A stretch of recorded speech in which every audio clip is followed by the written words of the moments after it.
Early again. What madness is this? Hello. Welcome back. Welcome back to the stream. Okay.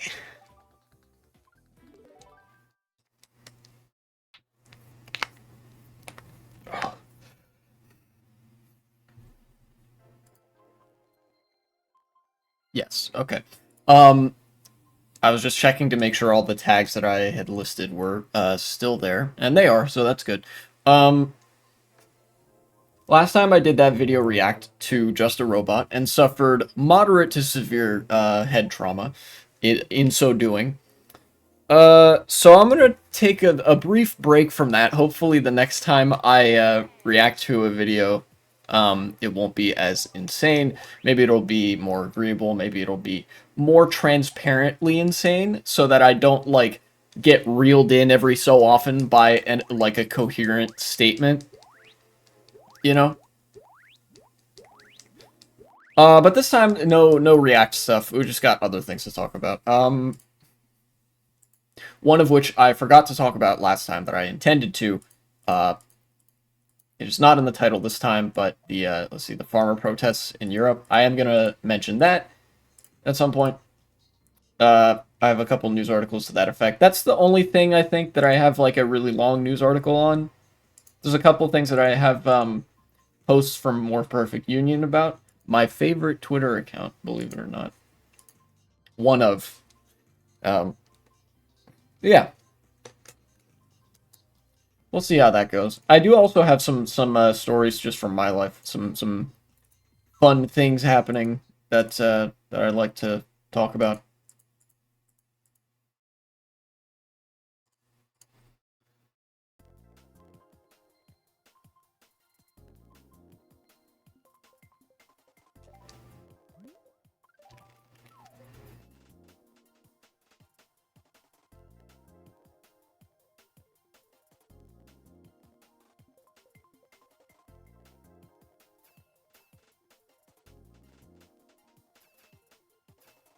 Luckily, I was actually able to find a pretty active custom track room, and it's got the homie Dio, guy who was one time my enemy, and then I got even and decided that we're even, so we're homies now.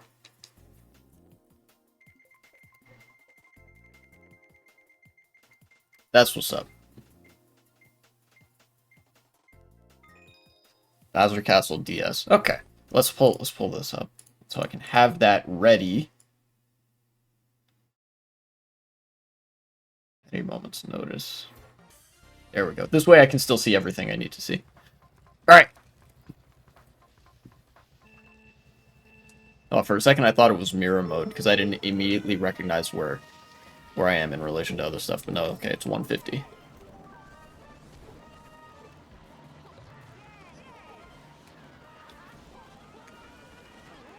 Oh, oops.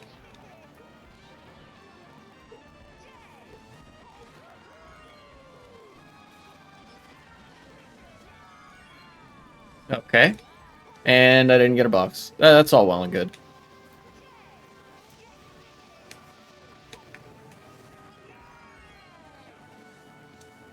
One Mario. Damn.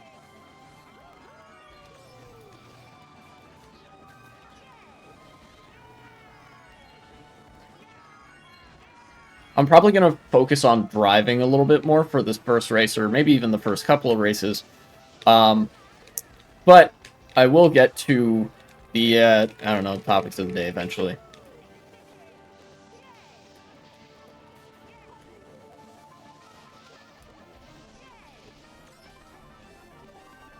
The best item? Let's go.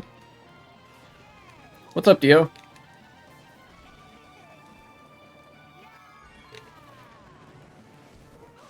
Alright. Oh. Wow, what a spot to shock.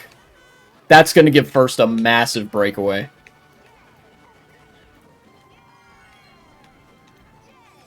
Or maybe not. Maybe I was wrong. Hog blooper moment? True! Welcome back, 1v3. I'm gonna use this mushroom here. Yeah. I think I prefer that. And after this race, I can actually start talking about the farmer protests and whatnot. Because, in fact, I was actually hoping that you would be here for me to talk about this. Because I have a couple of news articles up and some thoughts on the matter, but I'm not, super familiar with the European politics, so hopefully there's some things where you can confirm that I'm like, oh yeah, like, this is what happening, or like, here's something else, you know.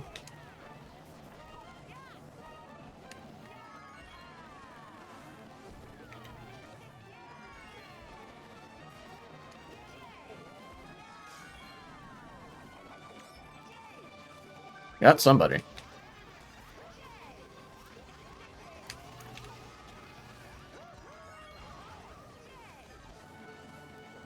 Oh, dude. Dio? Me and Dio? Chillin'? In 1 to 2 laps? Yeah, okay. Yeah, I'm gonna get rid of that. Ooh.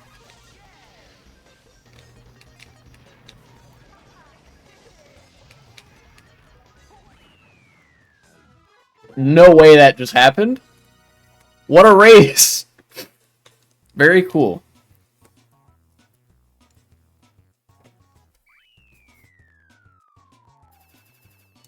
Cool, I guess. I mean, I drove alright, but I don't think I drove first place degree of skill there. Alright, anyways. Ugh. Before I get into the namesake of the stream, I am going to talk about that child labor stuff later, but right now let's get into the farmer protests. So apparently this has been an ongoing thing for like a few weeks, which is pretty wild. Like, it's been in the cycle so long that I remember it being mentioned on stream like last month, and then a couple weeks after that, I saw memes about it on Twitter where people were joking about the farmers' entire ideology being to like drive tractors that spew as much fuel into the atmosphere as physically possible. And then now I have some news articles on it, and apparently this is still going on. Yeah, this is literally from 3 days ago. So we'll see what's up. No, I have to very gingerly navigate Reuters so that it doesn't give me that paywall every time. There we go. Okay. But let's go to the Guardian first. EU to delay new green rule in bid to appease protesting farmers. France has joined the Farmer Fund quite recently as well. Yeah. So as I understand it, I did skim through those articles a little bit ago, and from the Guardian article, at least, what I understand is that the farmers are mostly protesting against like green reform and stuff like that, sort of environmental regulation. And also, by farmers, I mean like the farming companies. Like, it would be one thing if individual farmers were doing this, but like it's mostly the farm lobby and like big farm companies that are sort of putting these protests together in an effort to sort of dodge regulation and things like that. That seems to be what's going on. Where like even if you see workers in the ranks of those farmers protesting, they are like, this whole thing is mostly for the benefit of the big companies and like executives and stuff.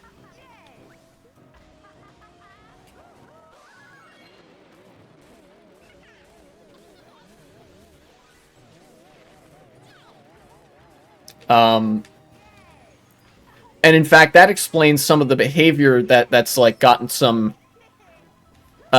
big news attention in the headlines as well. One of the things that's been happening apparently is that farmers have been blocking roads with tractors in France, but also in other countries. And where ordinarily governments wouldn't be too happy with protesters blocking the roads, this time it seems like they're weirdly willing to tolerate it from these farmers protesting against environmental rules and regulations and stuff. You know?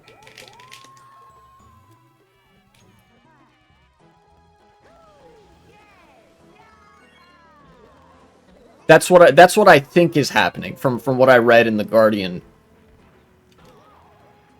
It's possible that there could be something else that I'm missing though. But you know, operating from that, assuming I haven't gotten anything like wildly wrong or anything, my takeaway from that news is that like the farmer protests are dumb. I know, revolutionary take. But like they're let's see. Let me try putting my thoughts together briefly, and then I will try to come at this.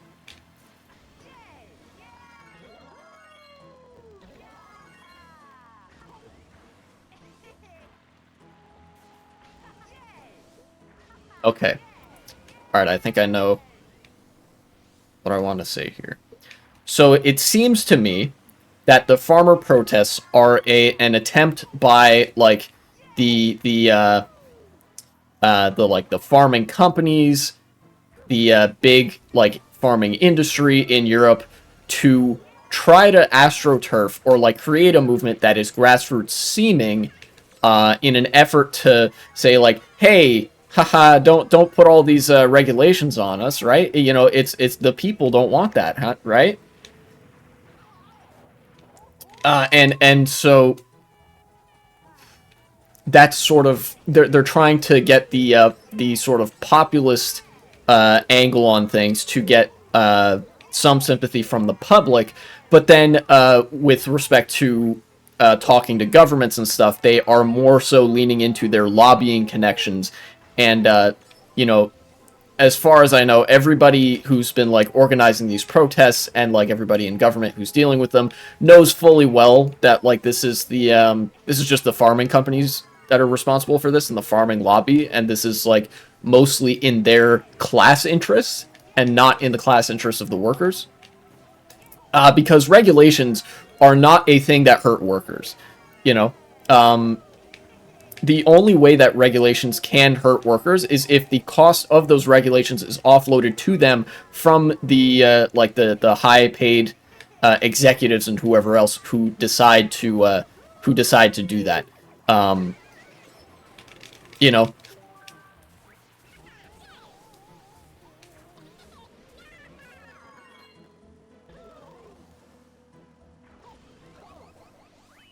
it's kind of like you know, if you just had a generic regulation bill that was like, oh, you know, you have to introduce these new safety regulations, and companies whine about how it's going to cost a lot of money, and they go to their workers and say, hey, this is going to cost us a lot of money. We might not be able to pay you as much, but then, you know, you have the CEO and like all the investors and whatever getting giant bonus checks every quarter or like every year. That seems to me like that's what's going on here with these farmers. And apparently this is spread across multiple countries. We have France, Spain, Italy, Belgium, and I guess the Netherlands as well. You know.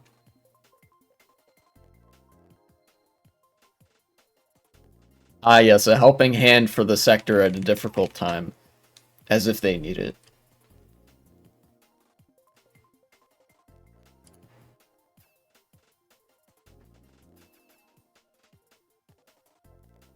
Under the rules, farmers were expected to keep 4% of their arable land free from crop production in an effort to regenerate the health of the soil and increase biodiversity, which is also in crisis. That's what they're upset about?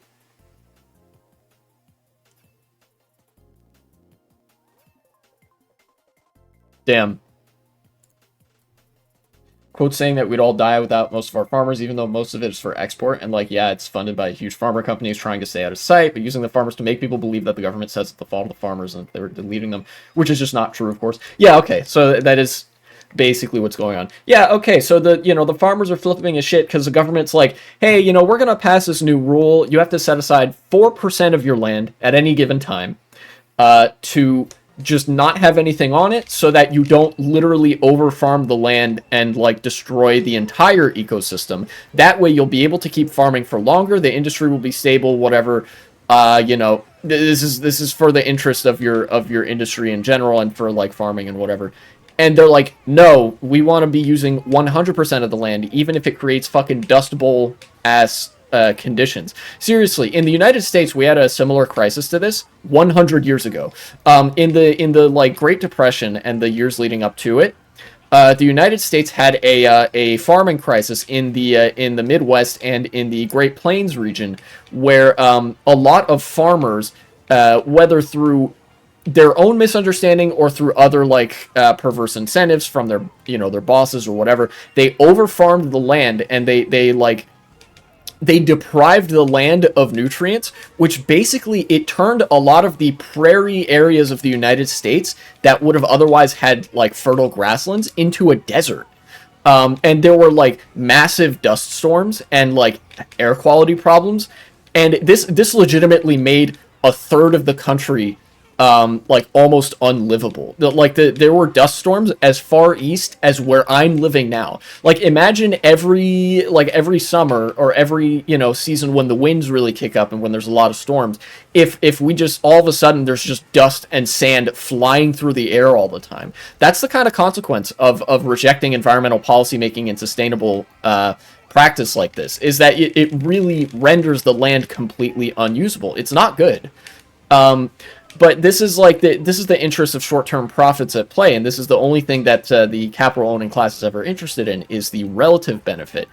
They don't care if they ruin the whole world as long as they are still in a beneficial position above the people that work beneath them, if that makes sense, right? So this is like, it's frustrating on a couple accounts, but I think that the worst crime here is that it's stupid. It's just all those millions of cows mostly destroy the climate, that we need to make all the farms do less intensive agriculture like they do now for all those huge milk companies. Yeah, and that's that's definitely part of it too. Beef farming in the United States and like the beef industry being subsidized and everywhere in the world has been a massive detriment to the health of the environment. Because that shit is expensive, but people want hamburger. People want the hamburger, so they subsidize this shit out of cows, and it puts a lot of poopy gas in the air, and it's bad. It's bad. It's bad. Yeah, and of course, because these governments are all like, this is one of the inherent flaws of liberal democracy, is that it is the liberal state is always preferential towards the interests of capital. Then they sort of are more inclined to do what the farm companies and the lobbyists say than they are to listen to like the scientists that are giving them the data, like, hey, this isn't sustainable, this is going to cause some serious damage, this is making climate change worse, it's ruining the land that the farms are being done on. We need to scale this back just a little bit. Just 4%, mind you. Like, yeah, 96% of that land, use it for whatever farming, you want. We're just going to introduce this gradual reform that, like, we need to have 4% of it not have anything on it. So that the land can recover, and so that later, when you plant stuff there, it can be nice and fertile again, instead of having a blight crisis or something. But they were like, no. They wanted to have the cake and eat it too.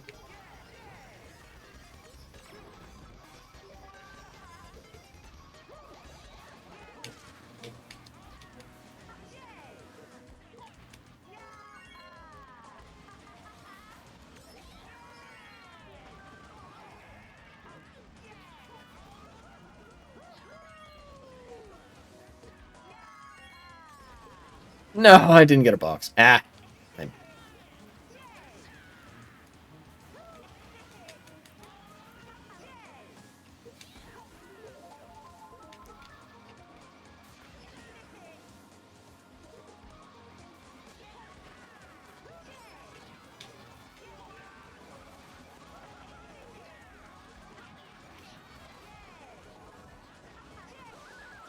Oh, wow. That was a pretty clean shortcut that I took. Oh, no. I didn't get the arrow I was hoping for there. What's the video I sent you? Hilarious abomination of a video made by one of our biggest farming companies. Oh boy, short video react. I like that idea.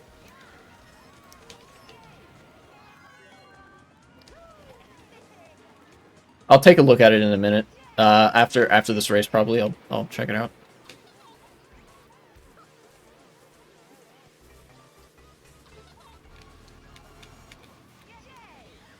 Okay. So far, so good. Oh no. Didn't get a box. Ow! How did that phase through the... Okay, whatever. I'm actually okay with being... Well, I'm less okay with this spot, but yeah.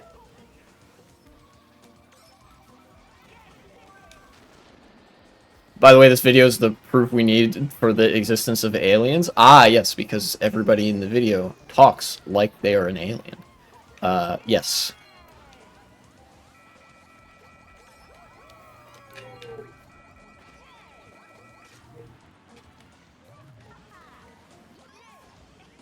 Am I gonna get first? God damn. You wish? Oh, okay. Yeah, let's see. Is it on Discord? It is. Oh god, this looks like some YouTube Kids tier shit. Alright, let's see what's up. 5 minutes, 50 seconds. Should be, short and sweet. Or rather, short and maybe not so sweet, because, you know. Alright, where's the React Andy? There it is.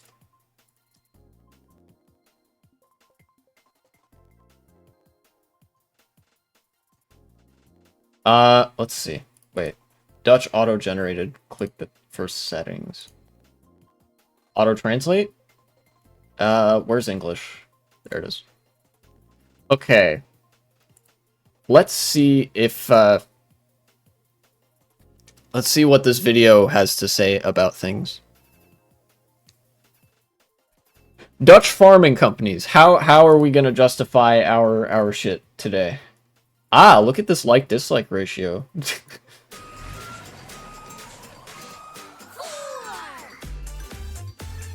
Huh?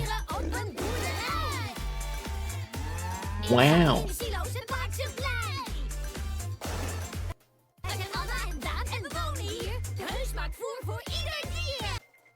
Wait. Subtitles. Dutch. I can't read Dutch. Never mind. I won't be able to make anything of this video.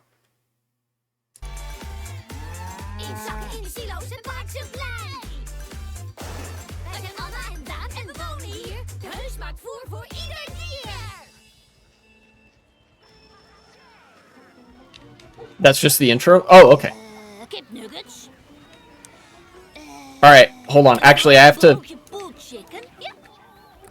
to pause that. Subtitles don't do songs? Oh, okay. I'll try to switch the subtitles back to English auto-translated to see if I can, like, see anything that they're saying. Or if it doesn't work, then it doesn't work, but, yeah.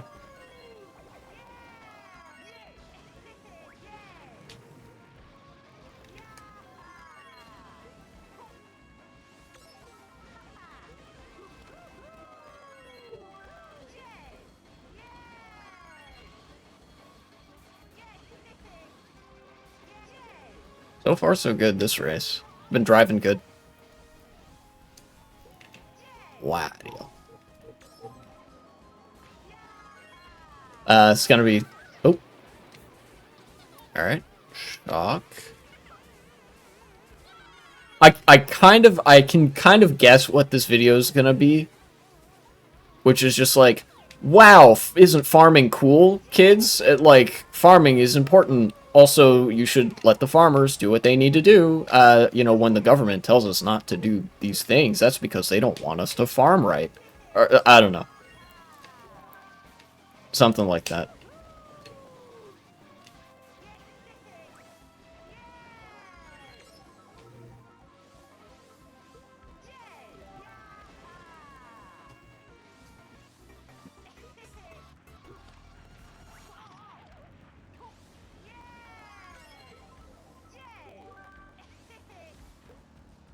Oh.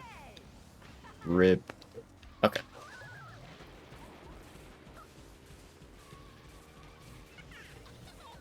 It's alright, I'll be getting a box pretty soon.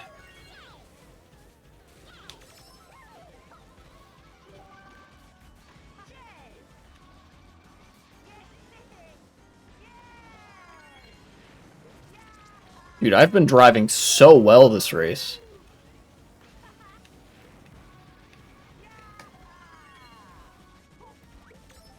Place is the name of the company. Oh, okay, okay. But also the founders being the 6th richest family of the Netherlands, if I'm not mistaken. Ah, okay, so big rich boys. I see, I see. Yeah, so this was probably them being like, hey, our farms are great, support us, or something. But again, I'll have to, I'll switch these subtitles back to the English auto translation, and see what that gets me.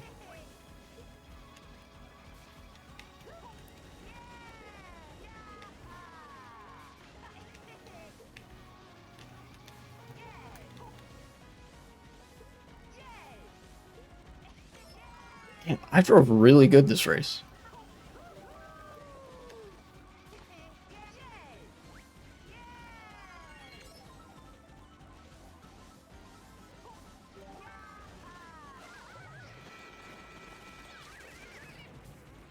I should be okay, as long as 50 red shells don't hit me. Yeah, okay. Alright, subtitles. Auto-translate to English, please. So we got the intro out of the way. Okay. Kipnuggets. Een broodje pulled chicken. Ja. I don't think this is translating correctly. Kip. Of kipworstjes. Ja, kijk. En dan zijn we hier buiten. Kippenpootjes. En dan zie je daarachter de hoge boomhut. Ja. Zie je dat? Heel hoog. En hier is de kippenren. En daar... Oh, daar is mijn broertje. Wait, maybe it is. Daan, wat ben jij aan het doen? Ben je kip aan het vetmesten? Hé! Ja, ik dacht als ik wat bijvoer, dan heb ik straks misschien ook wat extra's op mijn bordje. Nou, ik denk dat onze kip zo oud is dat hij alleen nog maar in de soep kan. Hey, nee, stop maar alsjeblieft, anders ga ik ze helemaal... Wait, maybe it is translating it correctly. I have a hard time knowing. Sometimes the closer you get to English, the harder time the auto-translate has detecting it, because it thinks some of it is English. Van de leg. Van de leg? Hoe kan dat nou? Kip is toch gewoon een kip? Wat maakt dat nou uit? Nou, je hebt kippen... What is this? What am I... Is this just supposed to be like a... Well, it is YouTube Kids. Kippen en die zijn speciaal gefokt om eieren te leggen. Ja? Maar je hebt ook kippen die gefokt zijn voor het vlees. Oh. Kom eens. Oh. Kijk, hier zo. Ik heb een filmpje. Ah, okay. So they're explaining like, oh, we have a specially bred chicken. Dit is de familie Wernsen.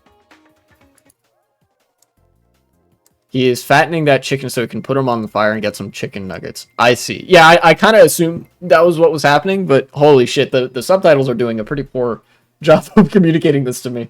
YouTube needs to step up its game here. Kijk, dit zijn Daan en Suze met hun vader. Hey, Daan! Hey, Daan! Ik heet de...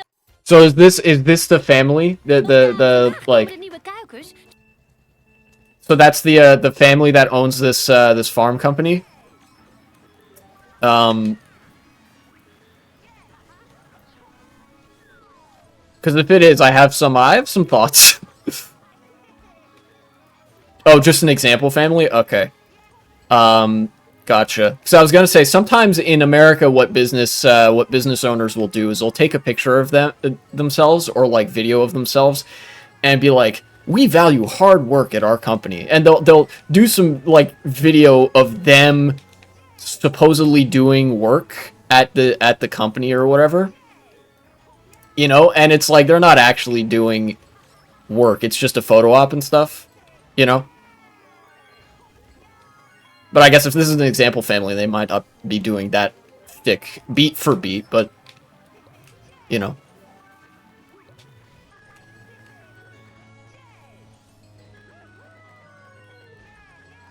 I'll make this jump and then I will, I'll find a... No! Okay, I'll Dus unpause moet de here. stal klaargemaakt worden. Hé, wat gooien ze nou allemaal? These guys are so rich, they have others working for them. Yeah, that's how being a business owner goes. Nou, de stal moet ook echt heel erg schoon zijn voor de nieuwe dieren. Ze gooien het zaagsel op de schone vloer, zodat deze droog blijft en de kuikens geen zere poten krijgen. Dit helpt de dieren om gezond te blijven. Kijk, daar is de vrachtwagen met de kuikens. U mag uw gordels losmaken en vergeet uw bagage niet in de daarvoor bestemde compartimenten. Dank u wel voor uw aandacht. Ja, mooi gesproken, Daan. Oh, hé, daar zijn ze al.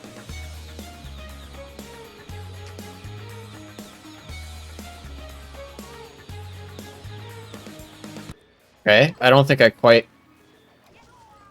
This just seems like a generic promo video so far. I don't know if it's going to say anything specifically in reference to the farmer protests yet, but, you know, you're cringing inside. I mean, it is cringe, but, like, you know, I don't know if they're saying something like, wow, it's so cool when you're working on the farm or whatever. It is saying that? Okay, yeah, then that is super cringe. Because this is... By the way, every time you see a video... like this for any company where they show you like, oh, this is what work looks like here. It is the most sanitized possible version of that work.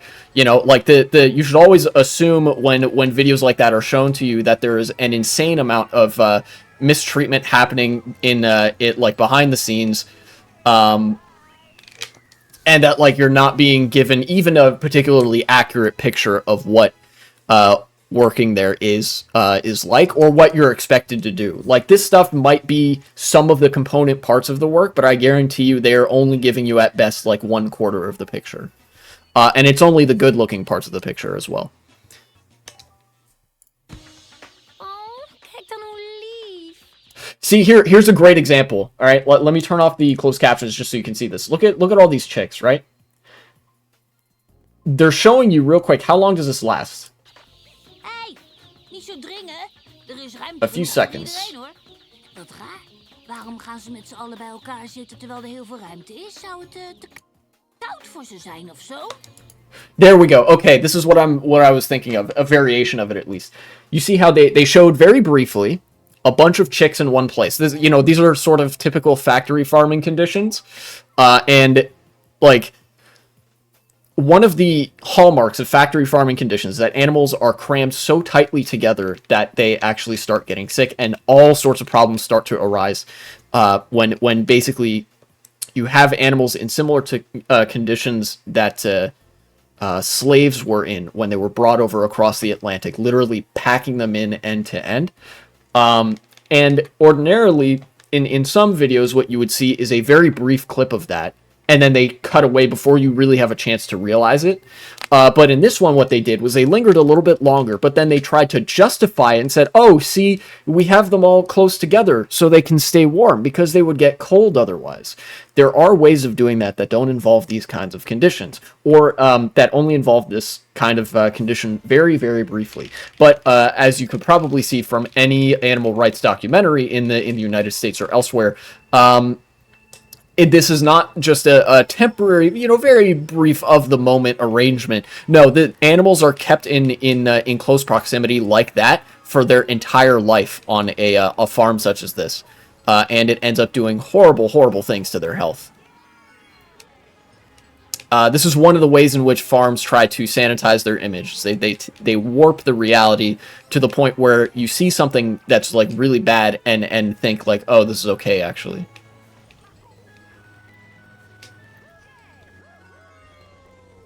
Let's continue here. Een kip heeft van zichzelf een hoge lichaamstemperatuur. Dus ze krijgen het niet zo... See, look at that. Like all those chicks in a cart and whatever. Like that can't be all too good for them. If it's a one-time thing, it's a one-time thing. But that's not how the farming industry works. That's just what they want you to sort of see when they promote themselves to the public.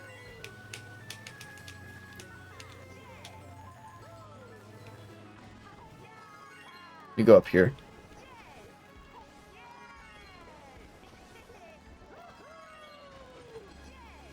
like, as ineffective. What language is that? That is Dutch. Also, welcome back to chat, Flat Earth Dennis. You know, for all of the malignment that PETA, People for the Ethical Treatment of Animals, gets, one of the things that they routinely get right is when they show like a clip of like a bunch of animals huddled together in clearly inhumane conditions, where they're like packed together like sardines, and clearly not in good health, and they're dying and whatnot. You know. And by the way, what they're doing right now, this isn't a real work environment either. They've curated this factory specifically for this purpose. Like, this factory probably looks a lot messier, a lot more lived in, and you know, obviously some of that is inevitably you want a video to look good, but then there's also like they're taking the opportunity to sort of clean up some of the less savory aspects of the work that many people would take issue with, myself included. Oh, I'm dead. Zo snel koud. Kippen houden ervan om bij elkaar te zitten. Dat voelt veilig. En zie je buiten ook wel bij andere dieren, zoals spreeuwen. Hey, weet jij hoe een Also, kippen heet? Een zwerm? Also, separating animals from their parents at birth usually is not good for them. I mean, in this case, there's like, that's not as much of a concern because it's the farming industry and whatever, and that bears ethical implications all of its own. But yeah. Let's keep going. Nee, geen zwerm, maar een toom. Oh, wat ben je toch slim, hè? Of toch niet? Jullie zijn namelijk wat vergeten. Weet je nog dat ze van die grote klimrekken hadden bij de legkippen waar ze op sliepen? Waar moeten zij nu in klimmen? There are horrible conditions for these pigs. Is very stressful and disease hazard. Yeah. Niets aan de hand. Deze kuikens kunnen met hun vleugels niet fladderen. In fact, that was the source of the avian flu outbreak that happened about a year ago in the United States, or like a year and a half. There was a big avian flu outbreak in the farming industry, and farming companies use that as an excuse to raise the price of eggs and other like farming products, like poultry products and stuff, you know, chickens. But the reason that avian flu happened, first of all, was the fact that the animals were packed in so tight in the first place. That's what enabled it to spread. And then second of all, it didn't actually make any of the productive process more expensive. Like they usually, what they do, like, there's a standard procedure for handling that sort of thing, and it doesn't actually cost all that much because it usually just involves like removing those animals or like killing them and then not making chicken out of them or whatever. The price increases were just because they could. They didn't need to increase the price. They would have still been making a profit, but that's never enough for them.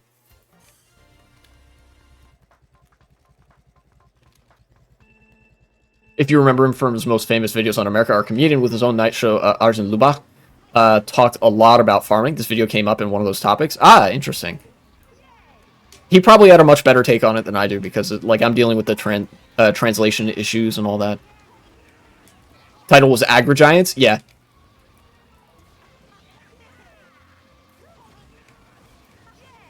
Hopefully there's a John Oliver video on that. That would be a banger. John Oliver is, I think he's British, but he also, a lot of his stuff reaches an American audience. And if John Oliver has a segment on, like, the factory farms and stuff, then you can, you know, you better believe it's a certified banger.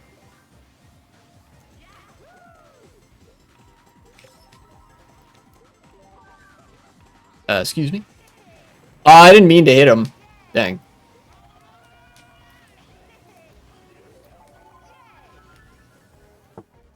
Let's keep En dus playing. zouden ze hier ook niet op kunnen komen. Zij slapen daarom gewoon op de grond.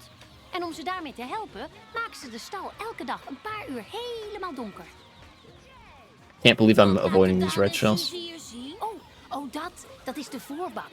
Als ze wakker zijn, gaan ze weer eten Oh, en wow. drinken. Weet Maybe this is why there's such a part of why there's such a large like to dislike ratio, or like so many dislikes on this video. you know, what I was saying earlier usually rests upon the notion that, like, you would only show the inhumane conditions for, like, a little bit. They're really, you know, staying on it and saying, like, no, but you don't understand, guys. Like, it's okay. Like, you know, you don't get it. Like, it's for the chicken's own good. Like, it's good, actually. Really not a good look. Is that blue shell? It is.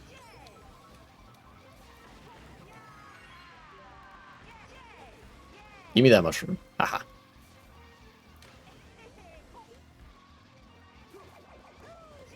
Weet je nog dat ik zei dat onze kip anders is? Ja, dat onze kip goed in zijn eieren leggen, toch? Precies. En deze kuikens houden erg van eten en drinken. En omdat ze daar heel erg veel van houden, groeien ze ook sneller dan een normale kip. Spelen kuikens eigenlijk met elkaar net zoals puppies? Dat niet.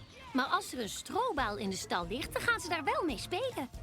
Daar kunnen ze dan op proberen te klimmen en uit elkaar trekken. De kippen maken graag gebruik van dit soort afleidingsmateriaal. Afleiding krijgen ze ook als ze naar buiten mogen. Dat noem je een uitloop. Hoe meer afleidingsmateriaal en ruimte binnen en buiten, hoe meer sterren de kip krijgt. Dus dan krijgen ze een medaille bij vertrek. Nee, dat kun je zien op de... Those chickens have better healthcare than the average American. Yeah, and that's, you know, that's not a high bar to clear, so... That is true, though. De winkel, zoals hier. Dat is handig, zeg. Dan kun je dus zelf kiezen welk vlees je koopt. Okay. So they're like... Winkel, zoals... And then we kill the chickens. Right. They kind of skip that part. Like, wow, you can choose what meat you buy. Wow, isn't capitalism great? Wow. By the way, the freedom of choice in what you buy and whatever, that is actually detrimented by capitalism more than it is helped by capitalism. I think this is an important thing to bring up, because capitalism is a system that always inherently leads to more hierarchical distribution of wealth. You will inevitably have an oligopoly of companies in a certain sector. Once things get rolling for long enough. You know, every food company in the world is owned by one of 10 food companies.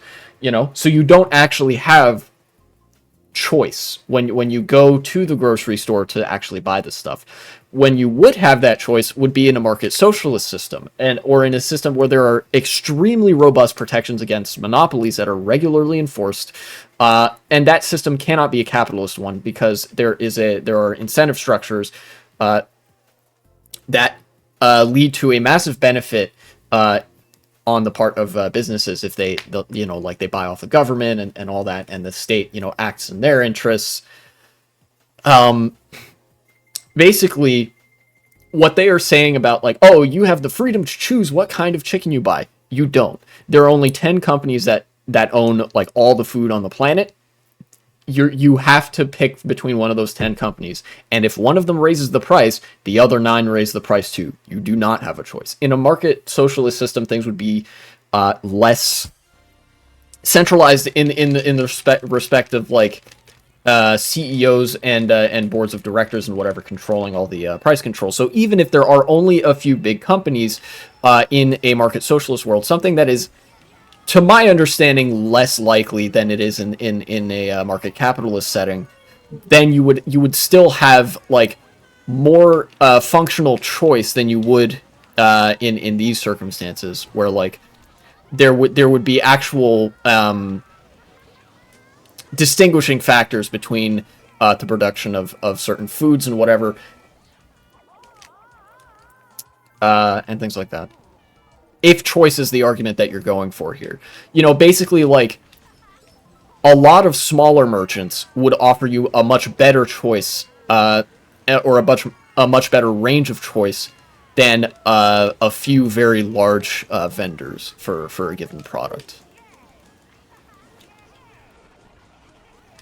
Although you could also argue that some of this is a moot point, and that, like, I mean, it's chicken. You kind of just want it to be chicken, right? Like, how much could there really be to choose from? Like, yeah, okay, I guess whether you're buying a leg or a breast or a wing, right? But, like, chicken is still chicken.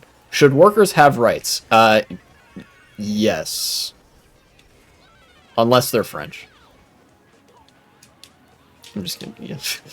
Should workers have rights? Why? Because that makes workers' lives better.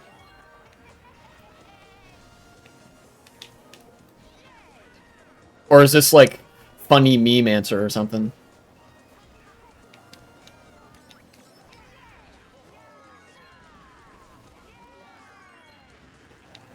Why would we need better lives? Because I said so.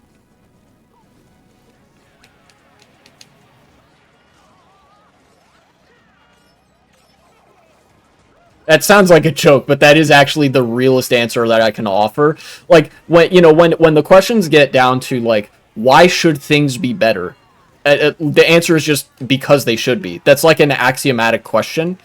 And, like, anybody who disagrees with, like, why should things be better, or, like, who would sort of, unironically gesture at that is just, like, acting in bad faith usually. And obviously in this chat, we all know that we agree on this and we're joking around and stuff. But if somebody, like, if you get in an argument with somebody, and they unironically start saying that, like, that is your permission slip to start hitting them with a rock or something because they're just evil.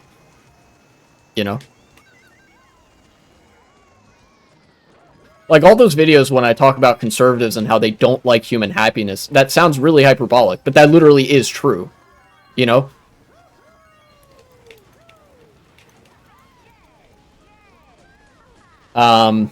Anyways, in a minute I'll get back to this video.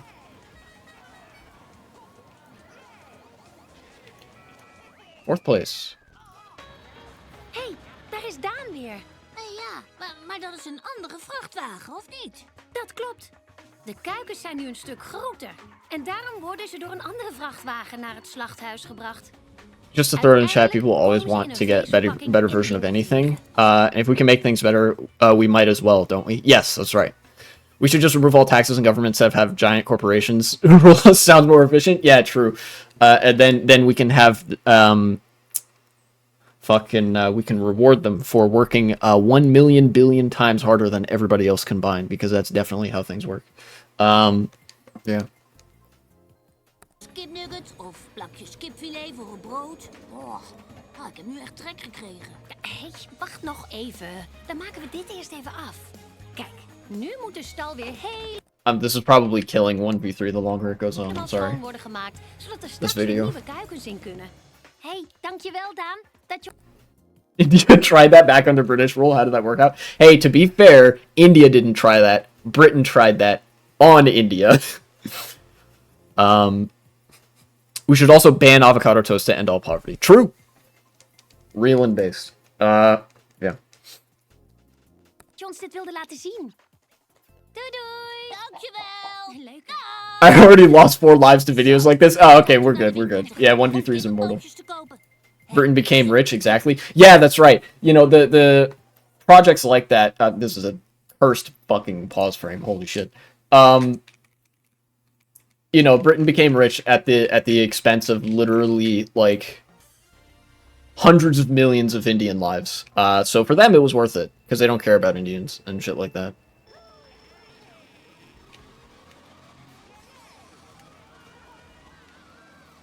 Or some immortal on my cat. Got those 9 lives. Ah, true.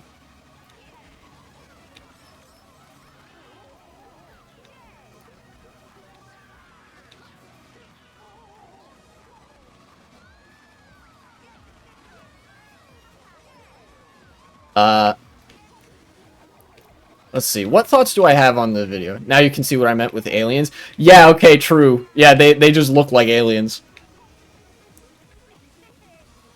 If you replace the British with bosses in that system, it sounds much better.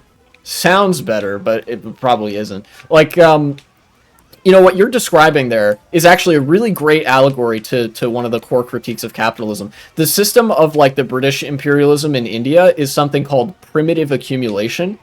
It's like weird sounding thing, but that is the actual academic term for it. That's when, like, a country colonizes some land, or in the case of Britain, like, a company colonizes land, and they just plunder it. They plunder the land and they exploit the people working on it, and they don't even really put up a veneer of, like, oh, we're developing this land. It's like only the thinnest possible veneer, if it does exist, where, like, they don't improve it except for in ways that directly benefit them and their colonial efforts. They just sort of leave everything out, literally like wringing the resources dry.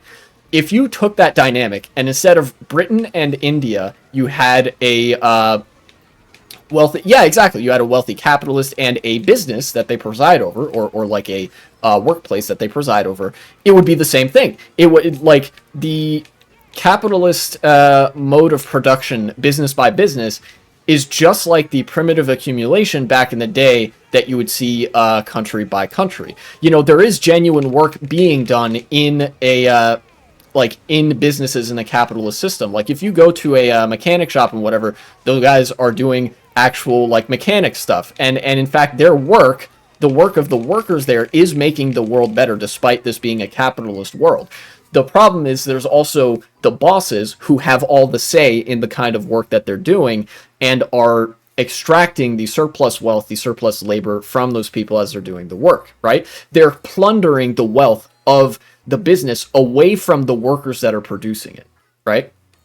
So where in the 19th century you had the British and French Empire and whoever else plundering the wealth of colonized countries, you now have bosses in every country, and I mean you did back then too, but like now the main way that you see this most blatant exploitation is you have bosses plundering the companies that they rule over with a, well, comparatively iron fist, similar to colonialism. You know, all of these, like the reason that I'm able to make such a direct comparison is that both of these are just fundamentally systems of domination, right? It's the profiting of one person at the expense of another, and to such a degree that it's like irrational, almost, right? Like, if we're talking about efficiency, it is highly inefficient to organize the economy in such a way that you have the capitalist class and then the working class, and the capitalist class is leeching off of the working class, right? But it is in the capitalist class's class interest, it is in their interest to do that because it keeps the working class below them. Hypothetically, if you gave all the power and riches in the world to one person, imagine how much money they would make. They would probably make less money than if things were the way they are. So, like, absolute inequality, one person owns literally everything, would be less of a benefit to humanity, objectively speaking. Like, if we're just talking about money being made and growth in the economy as the measurement of benefit to humanity, that would be worse than what we currently have, which is still not good, but at least has more than one singular person owning things, right? And of course, capitalism inevitably trends towards that, with the accumulation of wealth higher and higher towards the top, and the ownership of everything by so few people. I should stop now, Lamau. Yeah, that, you know.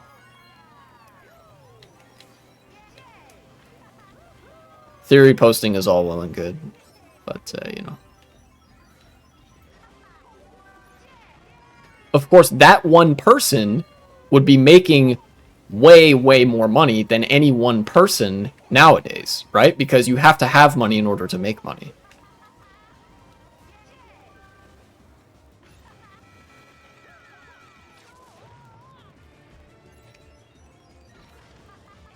Very efficient, yeah. Very true. For that one person.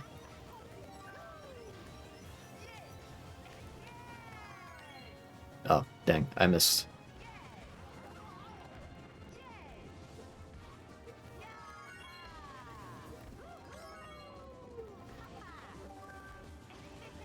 I'm gonna, in a minute, I'll get rid of that window, and then maybe I'll offer some more thoughts on the farmer process. I don't know if this is gonna be a segment. It's probably not gonna be, because I got something else in the works. That, of course, will be you, the god of racism. True.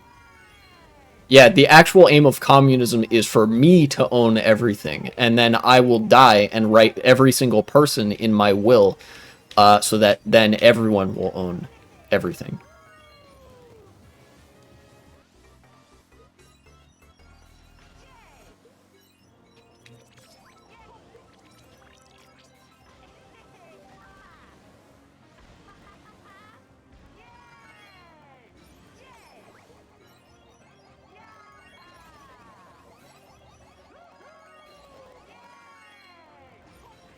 You guys saw that too, right? Where's that red shell going? What is he cooking?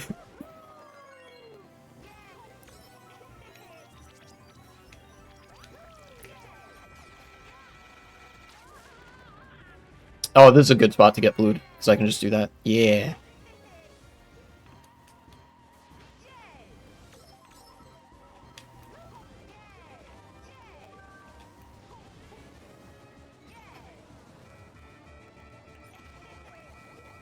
Okay, that one had an idea of what it was doing. I don't know where that other one went.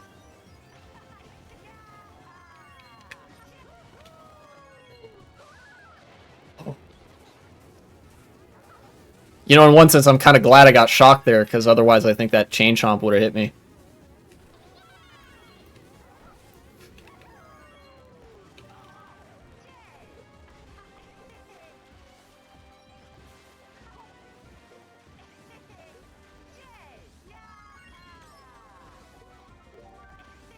I'm sorry you guys had to see this very cursed pause frame for so long. That's my fault. I will, of course, be self-flagellating once this is done. I think you guys also...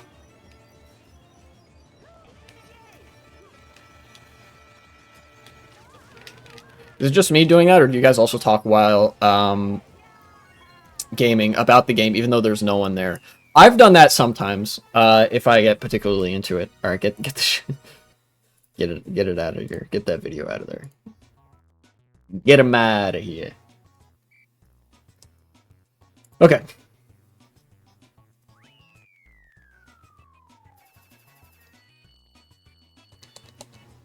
It was a good race. Good race. Yeah, I'll do that. I'll do that sometimes.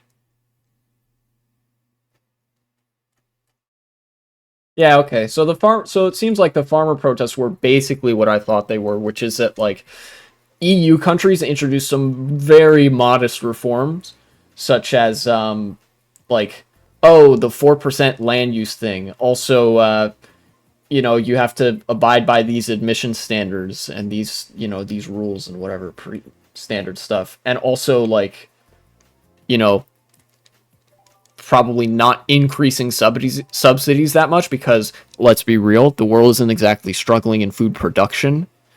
In fact, it hasn't for literal, like, centuries. And they just got, the farmer, like, lobbies and companies just got really pissy. So, do it all the time, just having fun with the classics. And, yeah, of course. Yeah. We love the classics.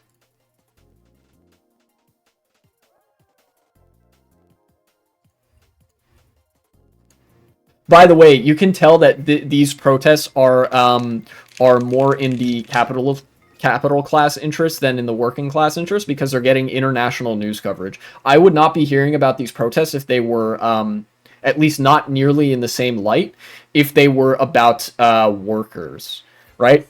If this was like a massive strike by farm workers against the company, there would be all sorts of more like loaded framing. They would be inherently like they would be trying to phrase things to put the blame on the farm like workers, and there's a number of news tropes that we would be seeing, and in some places there would even be a media blackout on stuff like that. Yeah.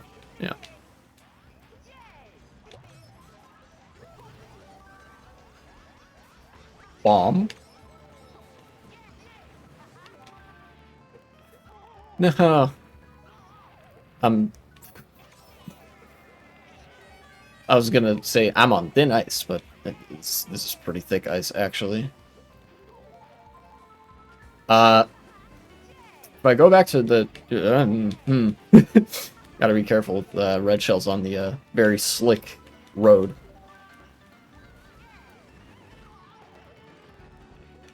No. If I go back to my little list of stuff, there was also, like, some other stuff as well that wasn't the farmer protest. Hopefully, okay. I know that it's very likely that the farm companies will exact some concessions from the EU governments, because the EU governments have no real interest in maintaining these climate targets, at least not so much that they will actually like rein in the farming industry to do it, because first and foremost they care about business owners, and when business owners revolt, governments listen. I imagine that's what's going to happen as a result of these farmer protests. I just hope that the like farming lobby fails, but that doesn't seem very likely, because they've managed to do the class collaborationism bit, where they're like, oh, haha, these were the this is the workers being upset too, and that gives them a lot more force in mobilizing and stuff. Lithuanian farmers were the first on the protests. Yeah. And then and probably spread to the rest of Europe or something like that. Although, actually, I don't think there is any place that you could decide was the first protest. Maybe just chronological order of events, that might be the first protest that happened on this issue. But I guarantee what happened, since this is an EU-wide phenomenon, is that all the business owners from various countries were sort of in discussion with each other that, like, this is really bad for business for us, or like this would cut into our margins a little bit. Maybe we need to let the EU guys know whose side they need to be on here. And almost certainly the decision to sort of start organizing and funding these protests happened at about the same time everywhere, because business interests and capital is international. So, like, the only reason we're seeing this in so many countries is because the forces giving money to the to this organizing these protests knows no borders. Ours are over already? Well, that's good, I think. But, like I said, since I thought there was going to likely be some concessions, that could also be kind of bad, because it means they get to destroy the ecosystem more. Pretty cringe. It started first and ended quick. Yeah. I mean, Lithuania is a small country as well, so it's possible that, like, depending on the size of a country, protests could go on for longer or not as long. Protests in countries like the United States, and even, France, I've noticed, go on for pretty long, because there's not... like, in big countries, things take a lot longer to happen. And it's not just because they are bigger. There's a lot of other complicated associated factors that come with a country having a larger population, larger land size, and things like that. But, you could kind of boil it down to that. So I do, as a sort of reductive method of explanation.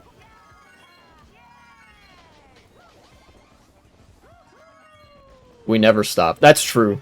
The BBB in the Netherlands is the embodiment of farming. True.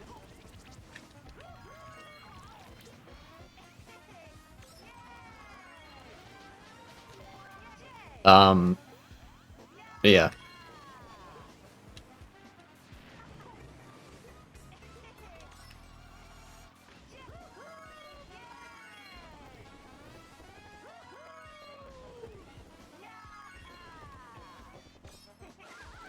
Oh, no.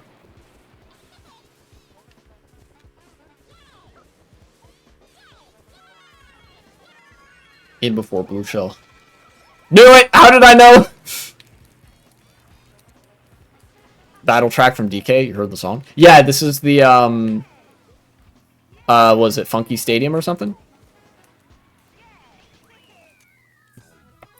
Anyways. That's enough about the farmer protesters just deciding to make Europe suffer, I guess. I want to do the one other news thing. There was one other news thing that I really had to go over that I thought was interesting, and that is from More Perfect Union. He types it so bad, it's fine. I knew what you meant. Ah, yes. More Perfect Union. Breaking. This is from 3 days ago. The Florida House, the legislature in Florida, one of the two halves of it, just passed a bill that lets bosses schedule 16-year-olds for more than 30 hours a week and 6 days straight during the school year. The bill also kills mandatory breaks for these kids, and GOP lawmakers voted down protections against sexual harassment. It is exactly as bad as it sounds. When I say that the children yearn for the minds. When I say that the GOP is evil and hates children and wants to exploit children and does not like human happiness, I am not exaggerating. As hyperbolic as that sounds, it is by no means an exaggeration and can be plainly borne out by their policy positions and the kind of bills that they support, such as this one. This ain't that bad, just IRL Minecraft. No, it is actually worse. It is IRL Minecraft with, if you die in the game, you die in real life, and also you get sexually harassed on the job.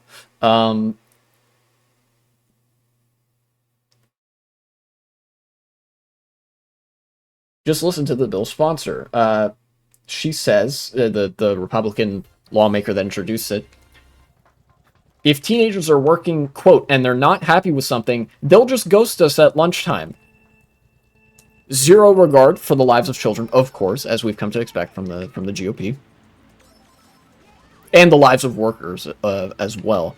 So what better way to optimize the amount of hatred that you are engaging in than to have children that are also workers? That way you get to be evil twice for the price of only doing it one time. 2 for the price of 1, except it's just being evil.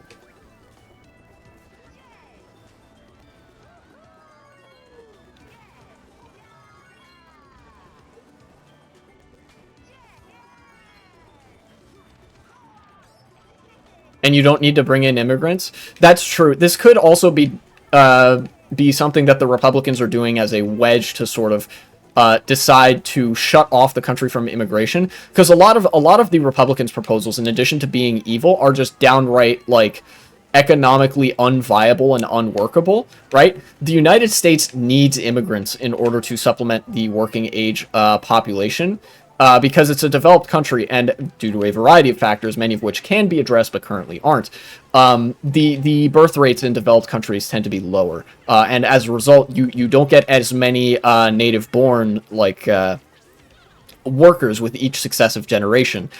So you have to have workers come in from other countries, which is a sort of more indirect version of colonial labor. Because of the circumstances that would cause people to leave their country and go to a more developed country in the first place, you know?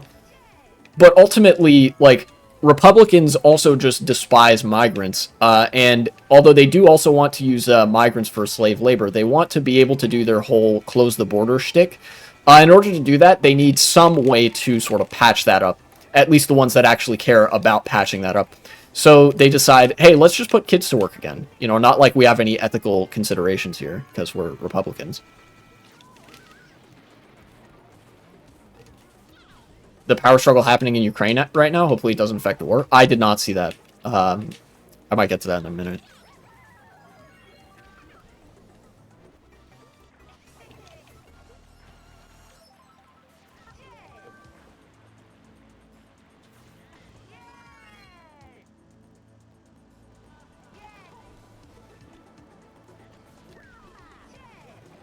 Yeah, he got me. I shouldn't have been so open with my intentions there.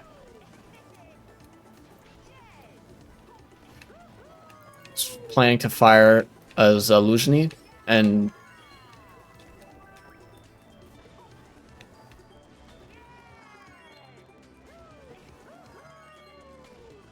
me and Jim Newton, man, we're just good at this track, I guess. And Zaluzhny refused. Really?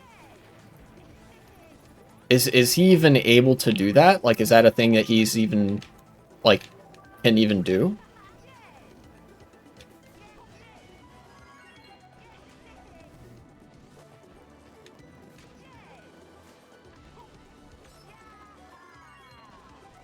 Well, before I get to that, I want to get done with the more perfect union thread.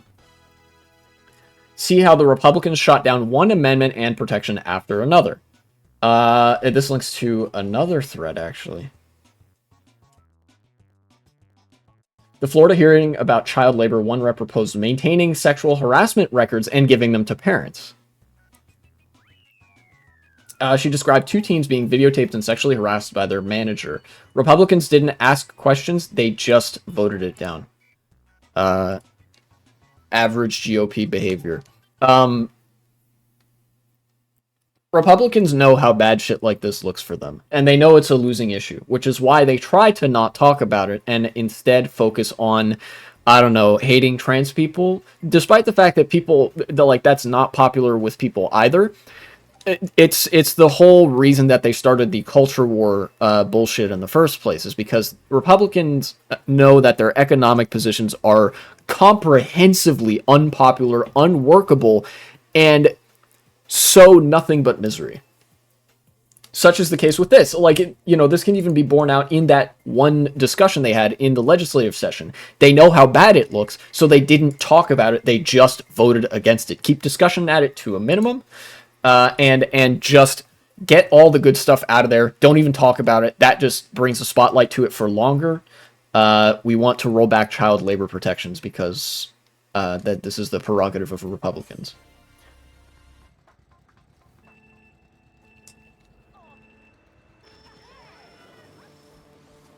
Zelensky has 80% support from the troops, while Zelensky only has 60. Okay, that's something. I can certainly see that having some consequences, but I don't know if... I hope they're not going to be too serious. It is definitely the case that historically the military has acted as a sort of political state unto itself, at various points throughout history, but also in the modern day in various countries. The military is what makes or breaks the stability of the country. Even in the United States, as much as we like to pretend that this isn't the case for us, the only reason that things don't go to hell in the United States on any given political issue is really because the Pentagon doesn't want it to. With January 6th, the reason that failed is because it did not have the backing of the military. Honest to God. And the military to this day is in favor of what brings the most stability to America and whatever, and that is not Republicans, if you can believe it. Shocker, I know.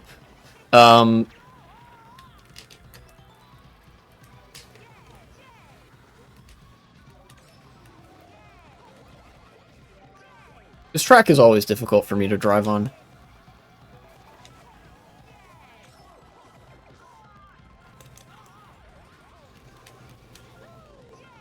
Case in point. Give me this item. 1 red shell? Dang. Hopefully something better here. Okay, that's better.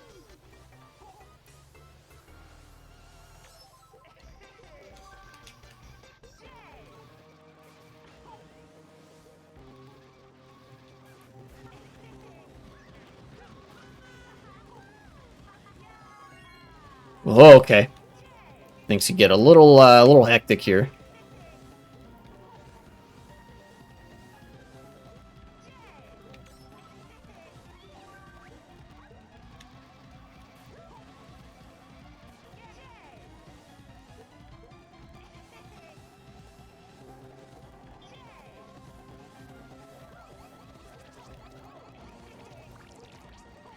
Damn. Okay. Maybe Zaluzhny will fall out of a plane like Prigozhin. That will not happen. Definitely will not happen. That would destabilize Ukraine more than any of the other potential options that could be taken in that sort of internal dispute. So it is in neither Zelensky nor Zaluzhny's interest to make the other one fall out of a plane, because that would make them look just as bad as the Russian government, which engages in that sort of behavior regularly. And it would really hamstring the war effort from a morale perspective and from a internal logistics perspective. If something like that happened, it would really, really hamper the ability of the government to work with itself, and because everybody would be that much more distrustful. This might have something to do with the Zaluzhny planning to conscript 500,000 Ukrainians. Yeah, that's true. I mean, conscription does get people upset a lot of times, and justifiably so. Nobody wants to go and die in a war. Unless they are fascists, in which case that's the shit that they live for. This seems like it's something to be hashed out between administrators, if this is indeed what's happening. And ultimately, this will affect the war effort in Ukraine. Like, ever since the United States faltered and stopped giving aid to Ukraine, the war effort has sort of stagnated and staggered, and that's only going to compound upon itself, especially because, like, Europe is no slouch when it comes to providing military aid, but Russia is also, like, somehow has been able to do the whole juggernaut bit through this. You know, wars of attrition end badly for both sides, always. Zelensky didn't like it because they didn't have enough supplies for them. Oh yeah, Hungary. Yeah, Hungary has, like, Hungary has really been the biggest thorn in Europe's side in matters of constructing alliances and doing diplomacy.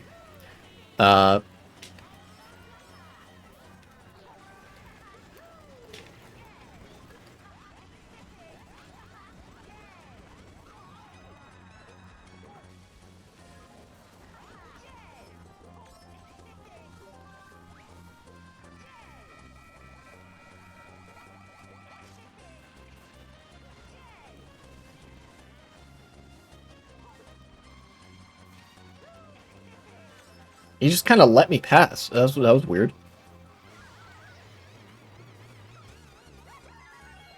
Oh, dude, perfect. I'm small, so I can actually get around that a lot easier.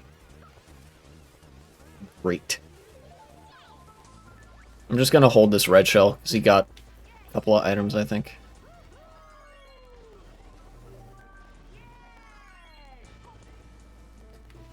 Well, now I'll throw this one. But I'm gonna hold on to this one.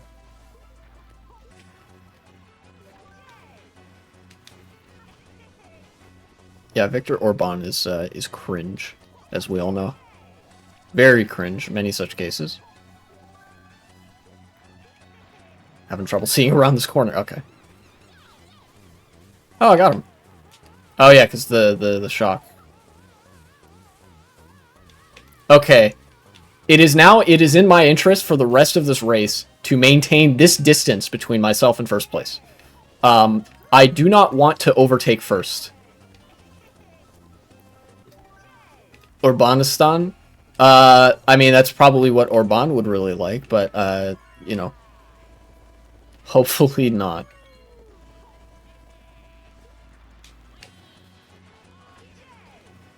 I need to maintain distance between myself and first place here because of the possibility of a blue shell occurring. And by that, I mostly just mean I need to not take over first. Which, unfortunately, is going to happen right now. Okay, shit.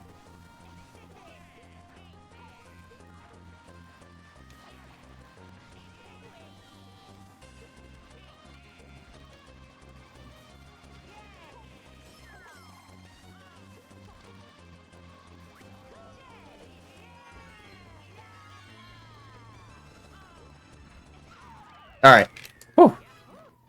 I can't believe how close we got to each other and none of us wheelie bumped the other one a single time. That was kind of wild.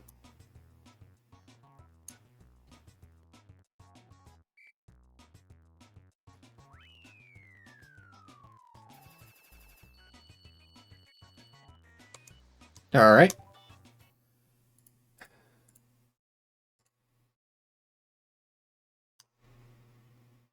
Fucking joke of a country, dude. God.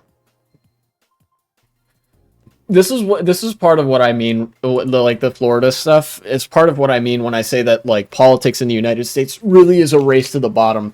Like, Republicans have their turn at the podium and they showcase exactly how evil they are, and then the Democrats have their turn at the podium and they show exactly how incompetent they are and how unwilling they are to address the fact that the Republican Party is just the Hitlerites, you know.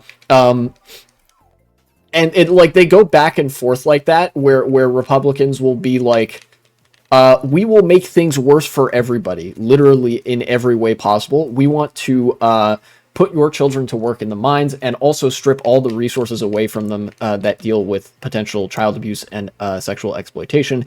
And then the Democrats get up to the podium and they say, nothing good is possible, nothing can ever happen, vote for us. And that's U.S. politics just bounces back and forth like that forever. And then every once in a blue moon, you get a governor like J.B. Pritzker or what's his name, Tim Walz, and they're like, you know what, fuck it, we will give free food to every child in the state, and Democrats rule for like 100 years. Leninist vanguard moment, and then the federal Democratic Party proceeds to entirely ignore how popular that line of policymaking is.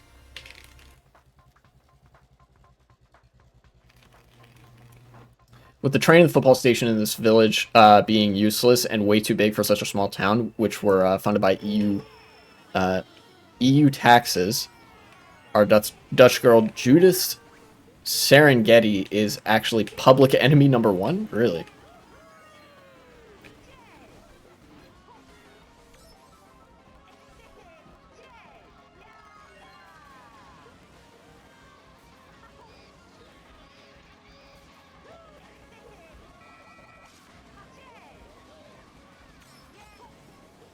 Faster to go up there, isn't it? Yeah.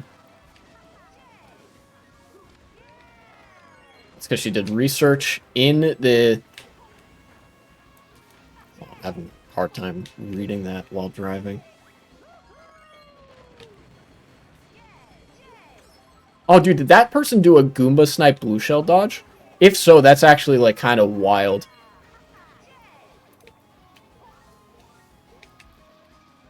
Showing the EU how Orban and his buddies who are taking down Hungary. Ah, okay, okay.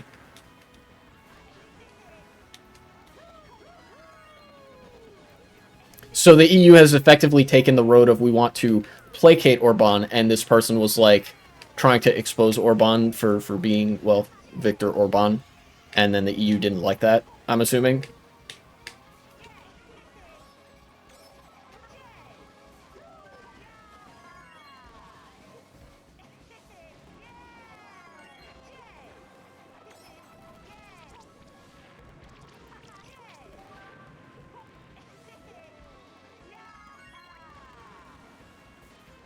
Wait, you can go down there? Huh.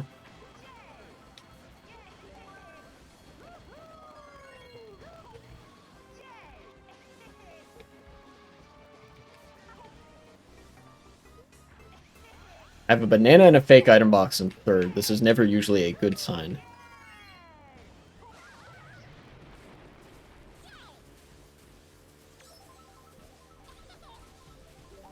Oh, mushroom.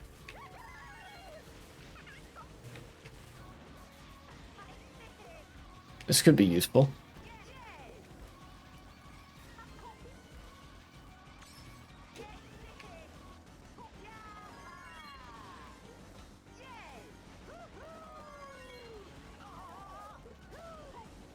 Oh, that's how they got a leg up. You can drive on that without a mushroom. Okay, I gotcha.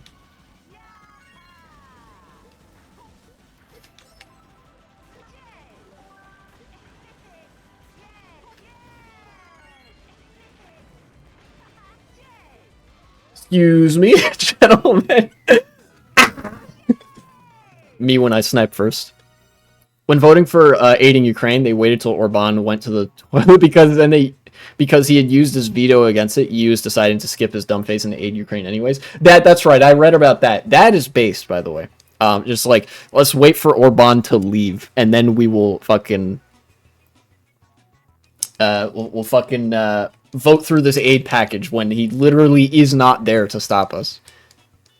Although I must say, it is also pretty fucked up that the EU funding provisions and whatever have to be unanimous in order to pass. Even in the United States, in like the early United States, when it was a little bit more resembling what the EU is now, constitutional amendments didn't have to be unanimous to pass, much less regular like funding bills. It was like what, 9 out of the 13 states, which is like 2/3. Which I think would make sense for the EU as well. It, like, if you want it to be hard to pass, like, sure, 2/3 supermajority or whatever, but like, don't make it so that one guy can stop the entire proceeding, right? That's just dumb. Although, of course, it like, the reason it's like that is to protect the interests of business owners, right? Because this is why Luxembourg is a tiny ass member of the EU, so that anytime they try to pass a tax hike, Luxembourg can say, actually, we don't like that, and then it just gets killed instantly. But I still reserve the right to bitch about it because it's stupid and liberal-brained, and also doesn't benefit anybody in any way. Seriously, the EU and the UN have been have represented some of the largest failures of internationalism in the past century. The UN and the EU are steadily going the way of the League of Nations. If what I'm noticing is a trend here, right? The League of Nations was fucking powerless to do anything. Same thing with the UN. They can't do jack shit. Legit, I think the only institution that has the power to do things nowadays, or that wouldn't have that hard of a time invoking that power, is NATO, the military alliance, and that's probably exactly why they do nothing. First of all, because there's a lot of nuclear implications to that, but then second of all, also because what I've said about liberals and that their entire ideology is do nothing, and then we're all out of ideas. Like the Liberal veto and the PLC. Oh, the Orban stuff. Russia bribed Polish nobles to veto any reforms to the state or decisions against Russian interests. I doubt NATO would defend the Baltics. They would. They literally have to. It's in international law. NATO can't not defend the Baltics. The Baltics are member states. It'd be it would be like if somebody declared war on the United States and aided Virginia or invaded Virginia, and then all the other 49 states decided not to intervene. That literally is not allowed. What law? Fucking the way that alliances work. I'm not an expert on international law. I can't point you to the exact thing where it says that, but literally it is part of the agreement. A legally binding part of joining NATO is that you have to defend other member states when they are militarily aggressed upon. If there's an invasion, declaration of war or not, on a NATO member state, then every other NATO member state comes in. That is, by the way, why Russia hasn't attacked the Baltics yet, is because they know that they would have to fight the entirety of NATO. If NATO actually wasn't going to defend the Baltics, you guys would be part of Russia right now. Article 5 says states have to take action they deem necessary. Yeah. And of course, the historical interpretation of that is that if a nation is attacked militarily, you come to their defense. Probably will just give us guns? No. Giving guns is what we did to Ukraine. Ukraine is not a member state of NATO. Article 5 dictates that a much more robust response be taken. You're doomer posting right now.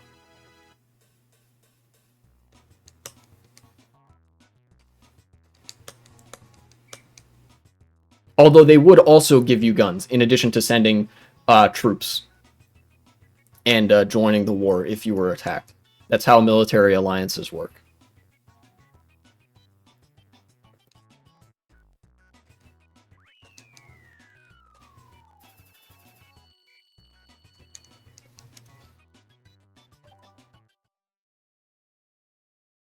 Anyway, international politics is not really what I wanted to talk about today.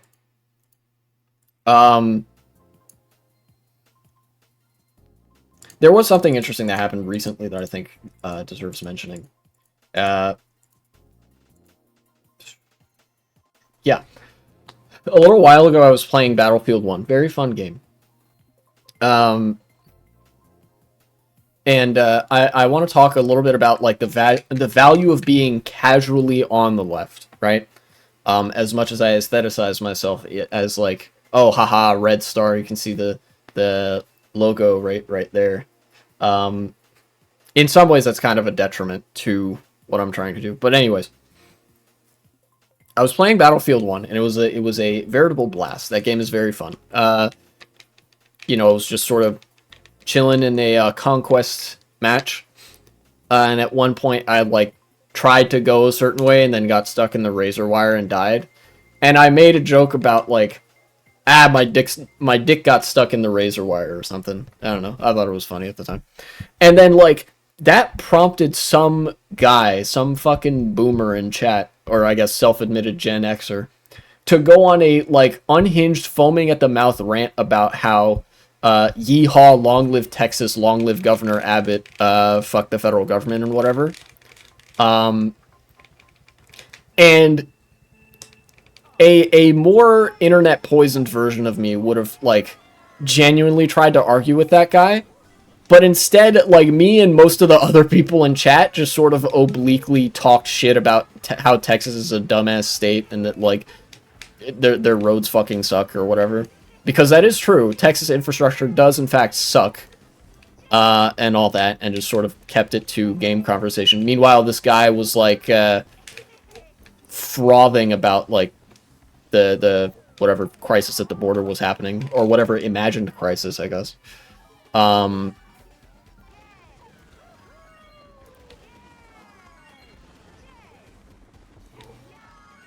And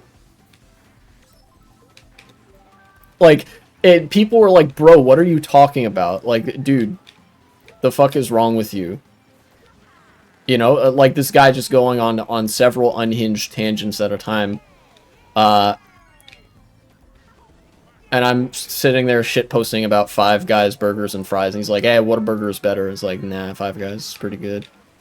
Like, literal slavish devotion to the glory of the state of Texas or something. It was actually very weird. And I realized towards the end of that exchange and whatever, that, like, a lot of us had sort of been... You've never had Five Guys? It's an American burger chain. It's, I'm sure relative to, like, other fast food elsewhere in the world, it's probably not that good, but, like, as far as fast food in America goes, it's alright. You know, it's pretty good.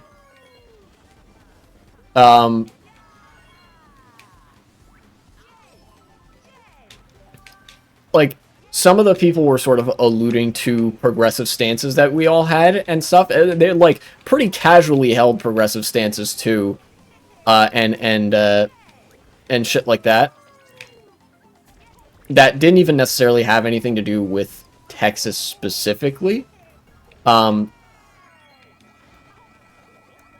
Except for, again, the infrastructure stuff. And then at the end of it, I realized, wow, this guy looks like he's fucking insane. Because the reality of it is, guys like that are fucking insane, right? At the end of it, it was all like, wow, we were all, you know, sitting here having a pretty normal game of Battlefield 1, and then this guy was over here schizo posting about glory to Greg Abbott.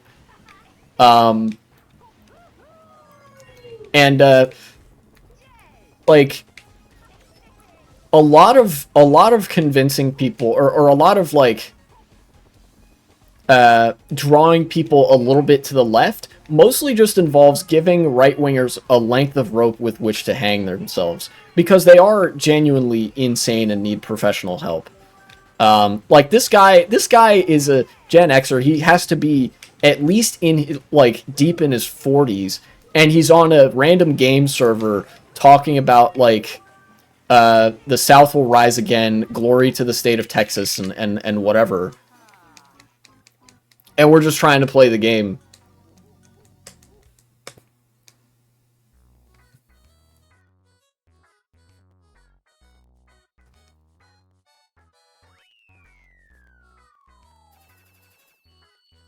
And I guarantee he was waiting for that too. Like, when I mentioned Razor Wire, some of the maps on Battlefield 1 have Razor Wire on them. And, like, that wasn't even at the forefront of my mind when I was playing the game. I just got stuck in the Razor Wire and died and thought it was funny. And then, like, I said the word Razor Wire in chat, and then, like, something inside his brain set off, and he just, like, picked up the "Don't Tread on Me" flag and started being Greg Abbott's strongest warrior, or some shit. It was very, very bizarre. Did you have Five Guys inside of you? No, but I wish I did.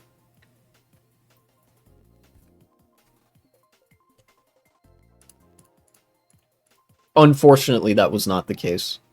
We can only hope for the future.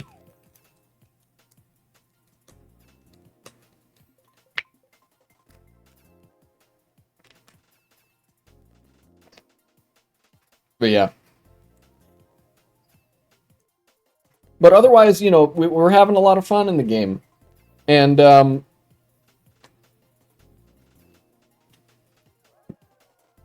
wish I can invert 5 of those to girls, man. Reverse bang gang. Why would you need to have a reverse gangbang when you could instead get railed by 5 trans girls? There, problem solved. Everybody is happy. We don't even have Starbucks in my country? That's probably for the best. And I don't drink coffee, so I wouldn't know. But from people who do, Starbucks coffee is not not great as far as coffee goes.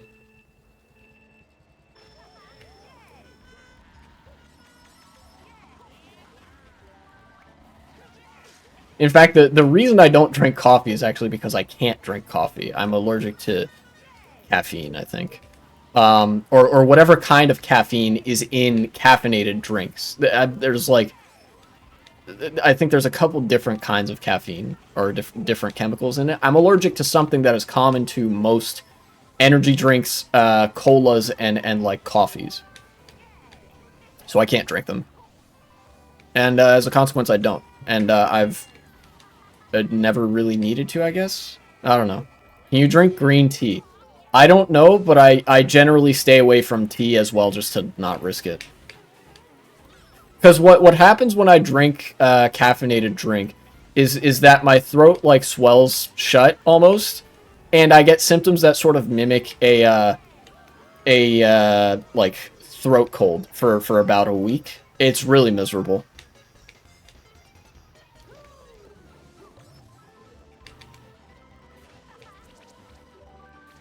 Yeah.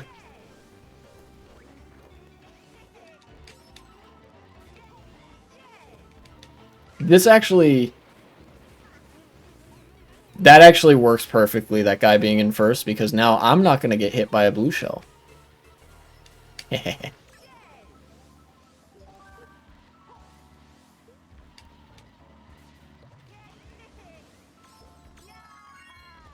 I'm staying in second for as long as I possibly can. You can have first. I'm not interested in taking first.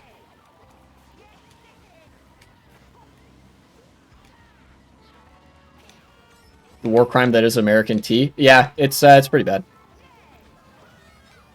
What? How did I get bumped like that? I don't understand. Ow! Okay, well. Wait a minute. And still get a okay spot. 5th, okay. Yeah, I don't drink that stuff. Any of the, like, oh, iced tea, bubble tea, whatever tea that's, like, sold at most coffee shops and stuff. I definitely don't drink that. But even if it's just, like, herbal tea, a lot of the time I won't drink it either. I'm not much of a tea person. Even the kinds that don't have caffeine in it. I mean, I'll drink it if there's, like, a social event and it's part of the whole shtick, but yeah. Otherwise, no.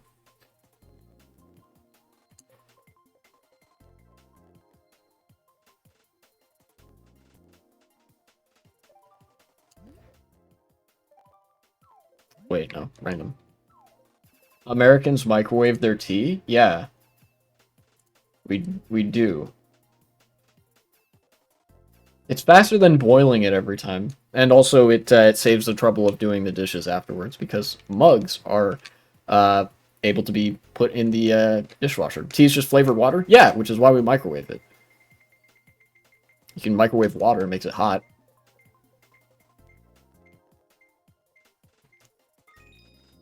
Ah, Bowser Castle. How's it faster? You put it in the microwave for, like, all of 1 minute.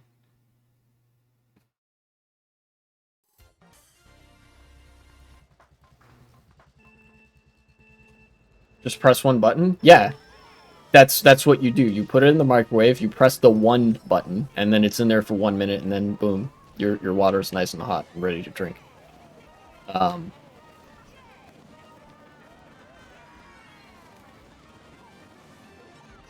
There's just more moving parts involved in boiling water on the stove. An electric kettle is slower somehow. Oh, an electric kettle is so much slower. Dude, I've used an electric stove before. By the way, most Americans have gas stoves, which are not as slow as electric stoves, but, you know, not quite as fast as, like, putting something in the microwave. Yeah, you have to, like, with electric kitchen appliances like an electric stove and whatever, you have to wait for a long time for that to get hot enough to make the water, like the right temperature for that. It takes so much longer. Who boils water on the stove? People who need to boil water. That's how boiling water works. I'm confused. I don't know what you're getting at here.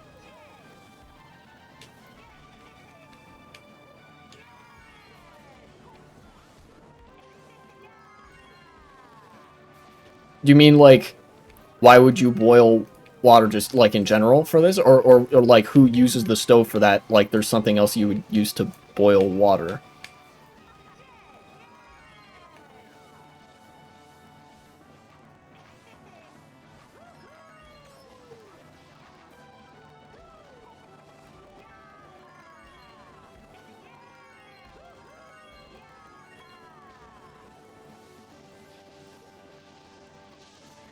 No, I hit the fucking thing.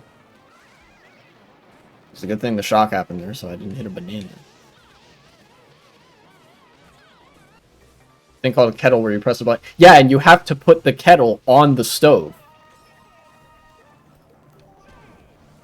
Press a button and boils your water? What kind of kettle do you have? Like, what James Bond-ass gadget are you working with in your kitchen?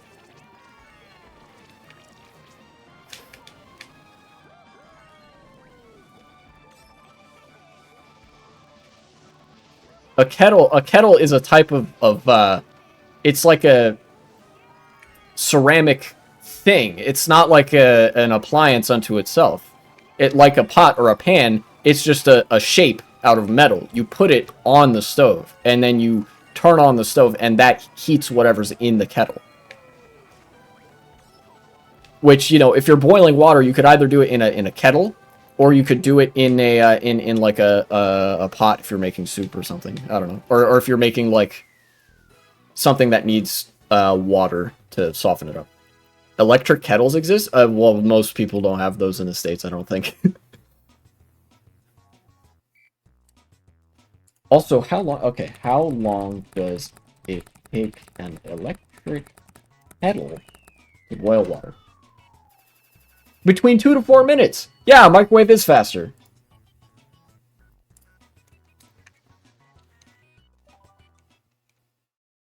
Like, if you're just preparing tea. Now, granted, if you're doing it for more than one person, you probably would use a kettle, because a kettle can hold more water or more tea than just... or actually, more water, excuse me, than just one mug or one cup, like microwave-safe cup. But if you're just making tea for yourself, I would imagine that you use the microwave. Microwave is dangerous?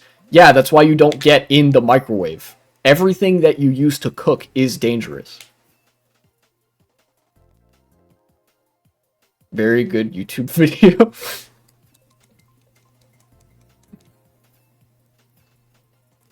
Stoves are dangerous. Fucking ovens are dangerous. Toasters are dangerous. Air fryers are dangerous. You could burn yourself on any given thing while you're cooking.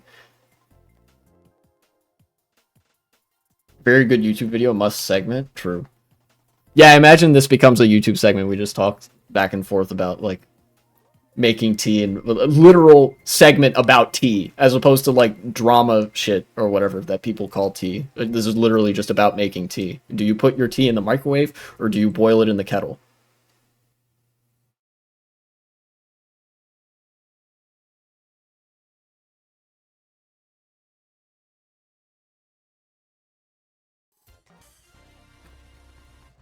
That would be a funny segment.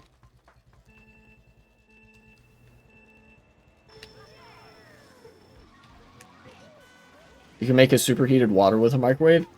Yeah, that's why you put water in the microwave. What? Very dangerous? Yeah, so is drinking boiling water directly out of the kettle. What? Anything hot is dangerous. You can get burned from touching hot things. I don't understand the what you're trying to say about a microwave. Microwaves are not uniquely dangerous relative to anything else in the kitchen.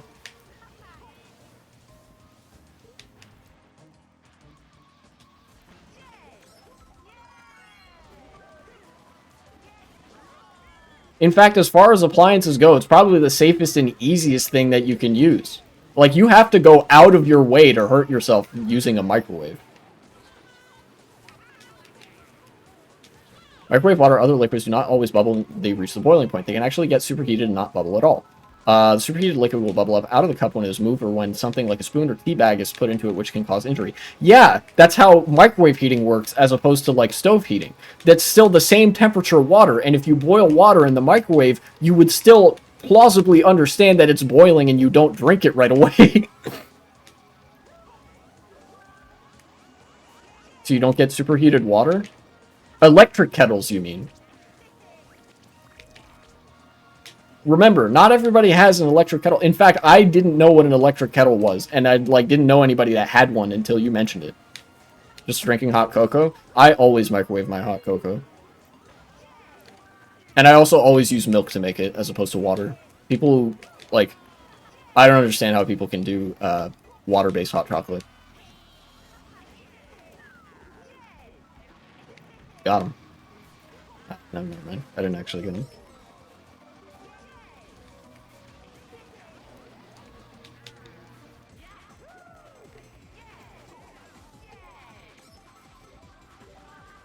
Oh, the best item.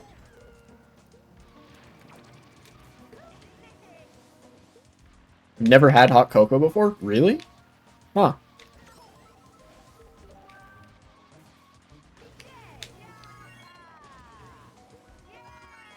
Not much of a thing here? Wow, that's kind of surprising, actually.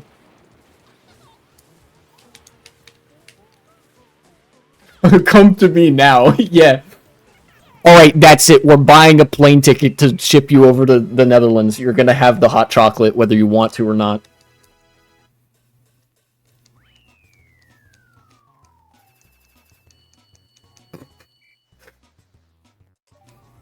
Get in. We're going to Brazil. How come what exists without the great cocoa goodness? Hey, lay off. I mean, if you doesn't have it, you doesn't have it. But also, we are all going to Brazil to have the hot cocoa. In the place where you would least want to experience hot cocoa. Brazil, one of the hottest countries on the planet. If anything, I feel like Lithuania would be such a good place for people to have hot cocoa. I feel like that shit would sell so much. Because it's colder up there. And hot cocoa is perfect for when the air is a little bit thinner, a little bit colder, and you feel nice and warm inside after you drink it.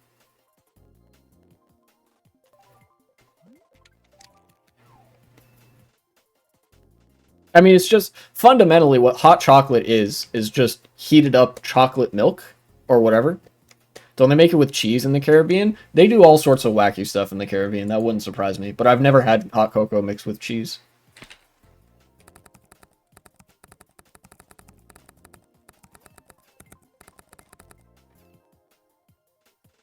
Yeah, apparently they do. Colombian hot chocolate with cheese. First thing that came up.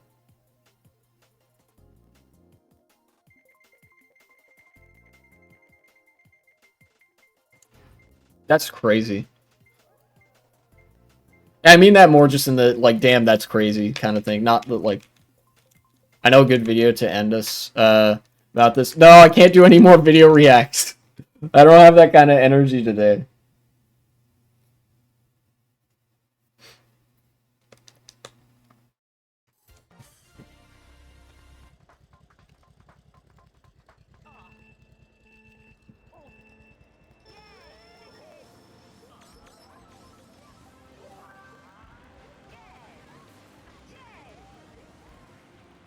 Ah, this track. This track, for some reason, confuses me so much more on mirror mode than it does on not mirror. And I don't 100% know why. Just enjoy it with us, then? Okay. Well, I don't want a content steal. If I watch the video, I'll probably do it off-stream.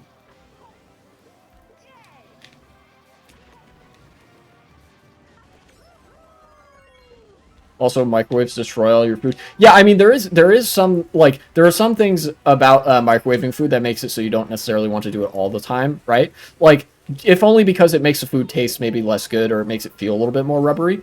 But it's like, it's not unsafe, really, to microwave your food, right? Like, if you ate reheated chicken in the microwave as opposed to in the toaster or whatever, like wherever else you would reheat chicken, you know, like oven or whatever, kills all the good shit.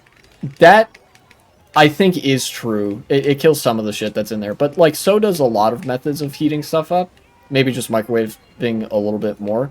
Look, it's not that different from any other method of heating up food. It's just the argument that it's dangerous, I literally cannot see. I don't see any reasonable basis for.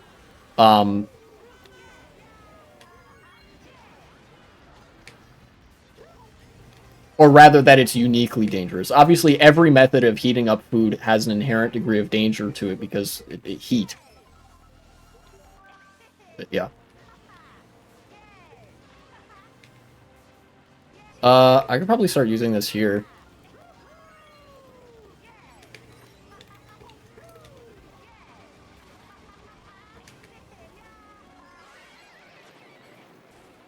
You know, I'm kind of glad that shock happened when it did, because I was just thinking about, like, oh man, I might have to choose between either taking the faster route or getting an item box, but now I don't have to choose that.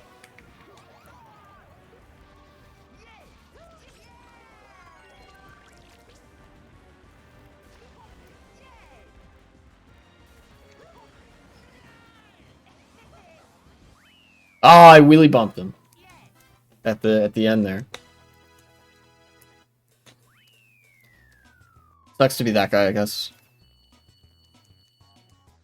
Dude, we got a full-ass room today. And it's been full for, like, the whole time, pretty much. Oh, right, there was one other thing that I wanted to mention. One other thing, and it is politically relevant as well.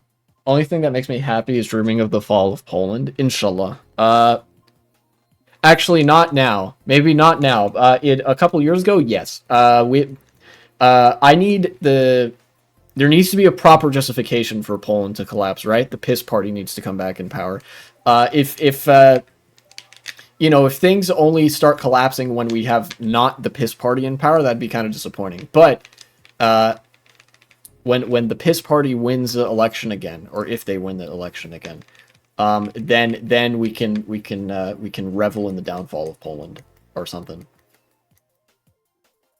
We take the Suwalki region, rightful Lithuanian clay. All right. Yeah. I know.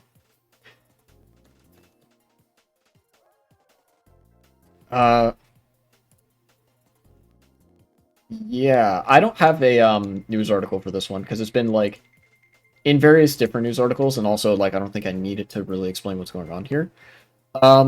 Recently, Taylor Swift actually, well, not recently, but a little while ago, I think last year, Taylor Swift actually did a Get Out the Vote drive.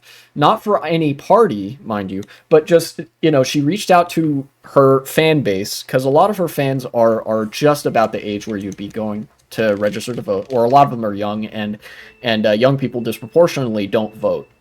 And she said, "Hey, everybody, you should go and vote in your elections in your country and whatever region you live in. You should go register to vote, right?" And I thought that was great. You know, like I'm not one of those insane people who expects that like a celebrity has to be like a full-on leftist whatever. The fact that she's telling people to vote is good just on its own, because I think that like apathy fucking kills political systems of most different kinds, but especially democracies, right? Because democracies live and die by the participation of people that live there. So, you know, that actually got, I think, tens of thousands of people registered to vote or something. It was a lot. You know, the voter drive was a massive success. But Republicans, like, shat a brick over that, because most of the people that Taylor Swift, like, galvanized to go register to vote, most of them registered as Democrats. right? And this isn't necessarily as a product of like there being a bias in Taylor Swift's base, like on its own, right? Like she has a pretty broad appeal, or at least had before this.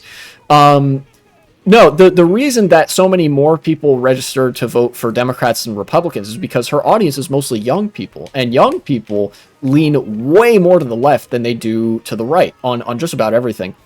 And so that has actually kicked off a new sort of wave of political discourse in America centering around who's going to get the Taylor Swift endorsement for president. I'm not joking. It's been like a political football between the Democrats and the Republicans over who's going to enjoy the, I guess, direct support of Taylor Swift and the Swiftie audience.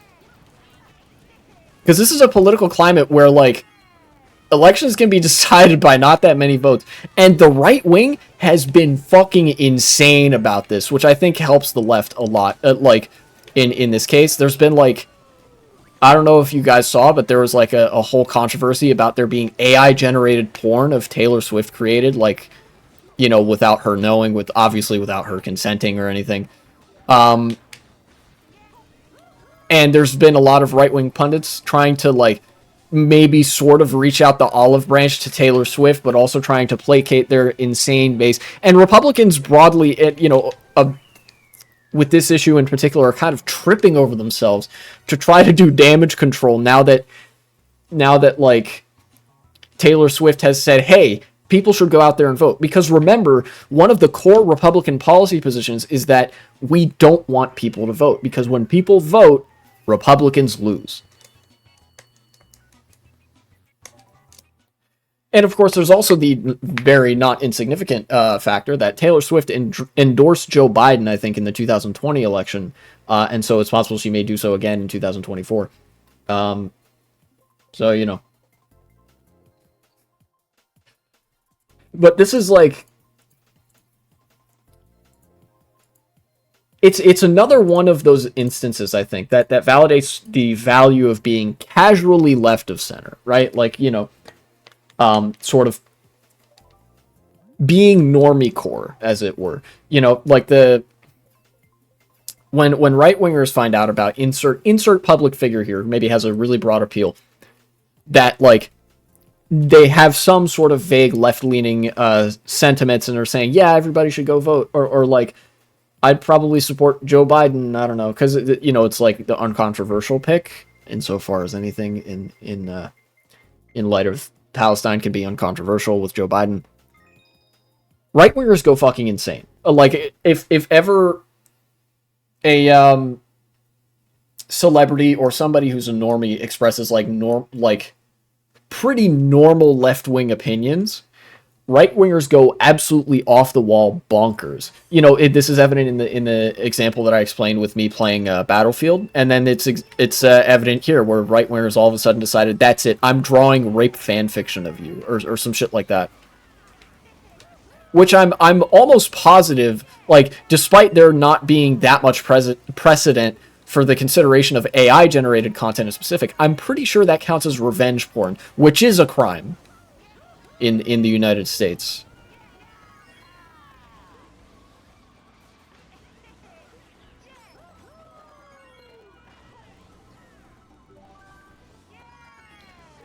I'm casually an extremist Lithuanianist.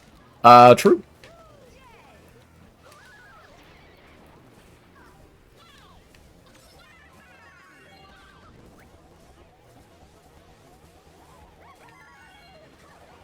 Throw that red shell, baby. Sorry, mate. I had to do it to him. I think this is worth it. It was not worth it. Hey, that was my mistake. I made a mistake while driving. And now you will have this red shell.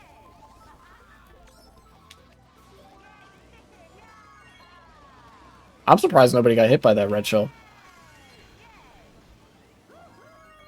You just learned that porn is banned in your country? It's okay, porn is banned in my state. Seriously. Like, porn is functionally banned in the state of Virginia because you have to provide a government ID in order to be able to watch it. Up till recently, sexting was also illegal. That's interesting. I don't know many places where sexting is illegal. Except for, I don't know, I guess Turkey. That's a weirdly reactionary policy to have.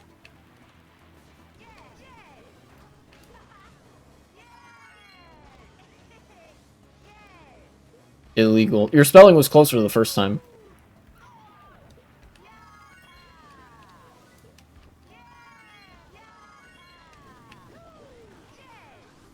It's fine. Look, English is hard. Nobody's gonna blame you for that.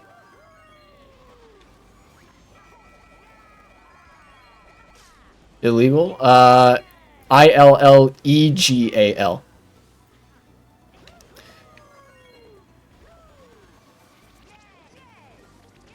We should have you have a full ban on pornography. Yeah, our ban is not that like complete or whatever, but like the state decided to crack down on like oh, we need to stop underage people from using porn sites because that's definitely a real problem that needs to be addressed and not something that's like normal for a middle schooler or a high schooler to do. But, you know, the state is run by Republicans, so what can you really expect? So they required a government ID to be able to access porn websites in the state of Virginia, and so now everybody just uses a VPN to be like, just kidding, I'm actually not in Virginia, fuck you. Am I gonna win? Huh. How can I use it, though? Now, you get a VPN. You just set your location to not be in Lithuania, to be in a country where porn isn't banned, and then you access it there. That's how that works. Just like TikTok, Mark Root ain't forbidding it. My guy always said that everyone should be able to do what they like to do. That's also why he didn't ban fireworks. Okay. No, I mean that I can use it. Oh, okay. That's good, I think. Occasional conservative W when they're not 100% evil, only 90% evil. Yeah, the Netherlands is always... I think the Netherlands is actually always one of the default options anytime you use a VPN for anything, because the tends to be pretty wide-ranging, like, ability to access internet stuff in the Netherlands, where there sometimes isn't elsewhere. I'm a criminal, I guess. Look, everybody in the world is a criminal. The purpose of nation states, the purpose of the framework of the state is to criminalize the act of simply existing, right? You could ask law professors about this. There are so many laws on the books that people literally cannot keep track of them. Every single person in the world has done something that is a crime in their country, or at least a like misdemeanor offense, and that you can be arrested for.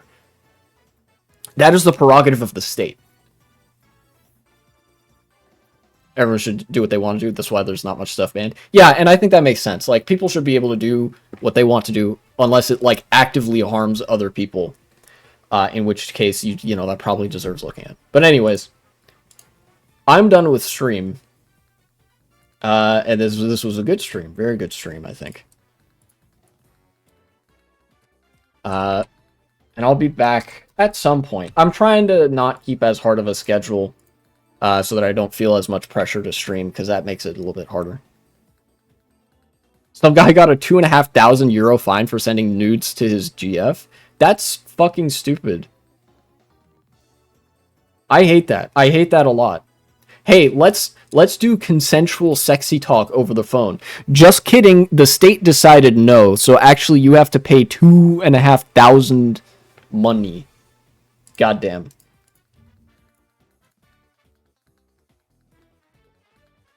Lumiru is...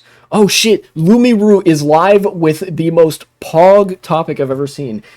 Women's sexual satisfaction. Better under socialism, question mark? I feel like we're all going to enjoy this, because it's going to be great. Did you forget to ask for somebody else's consent? Oh yeah, I consent, I consent. Isn't there somebody you forgot to ask? Government of Lithuania. /raid Lumiru. Seriously, I find sexual liberation to be a very interesting topic, and the ways in which reactionary actors constantly assail trends of sexual freedom and things like that, and sexual openness. Particularly among adults, of course. Have a nice evening. Thank you, you too.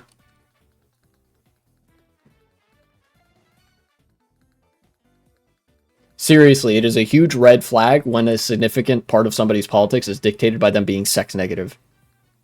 Alright. Parting message.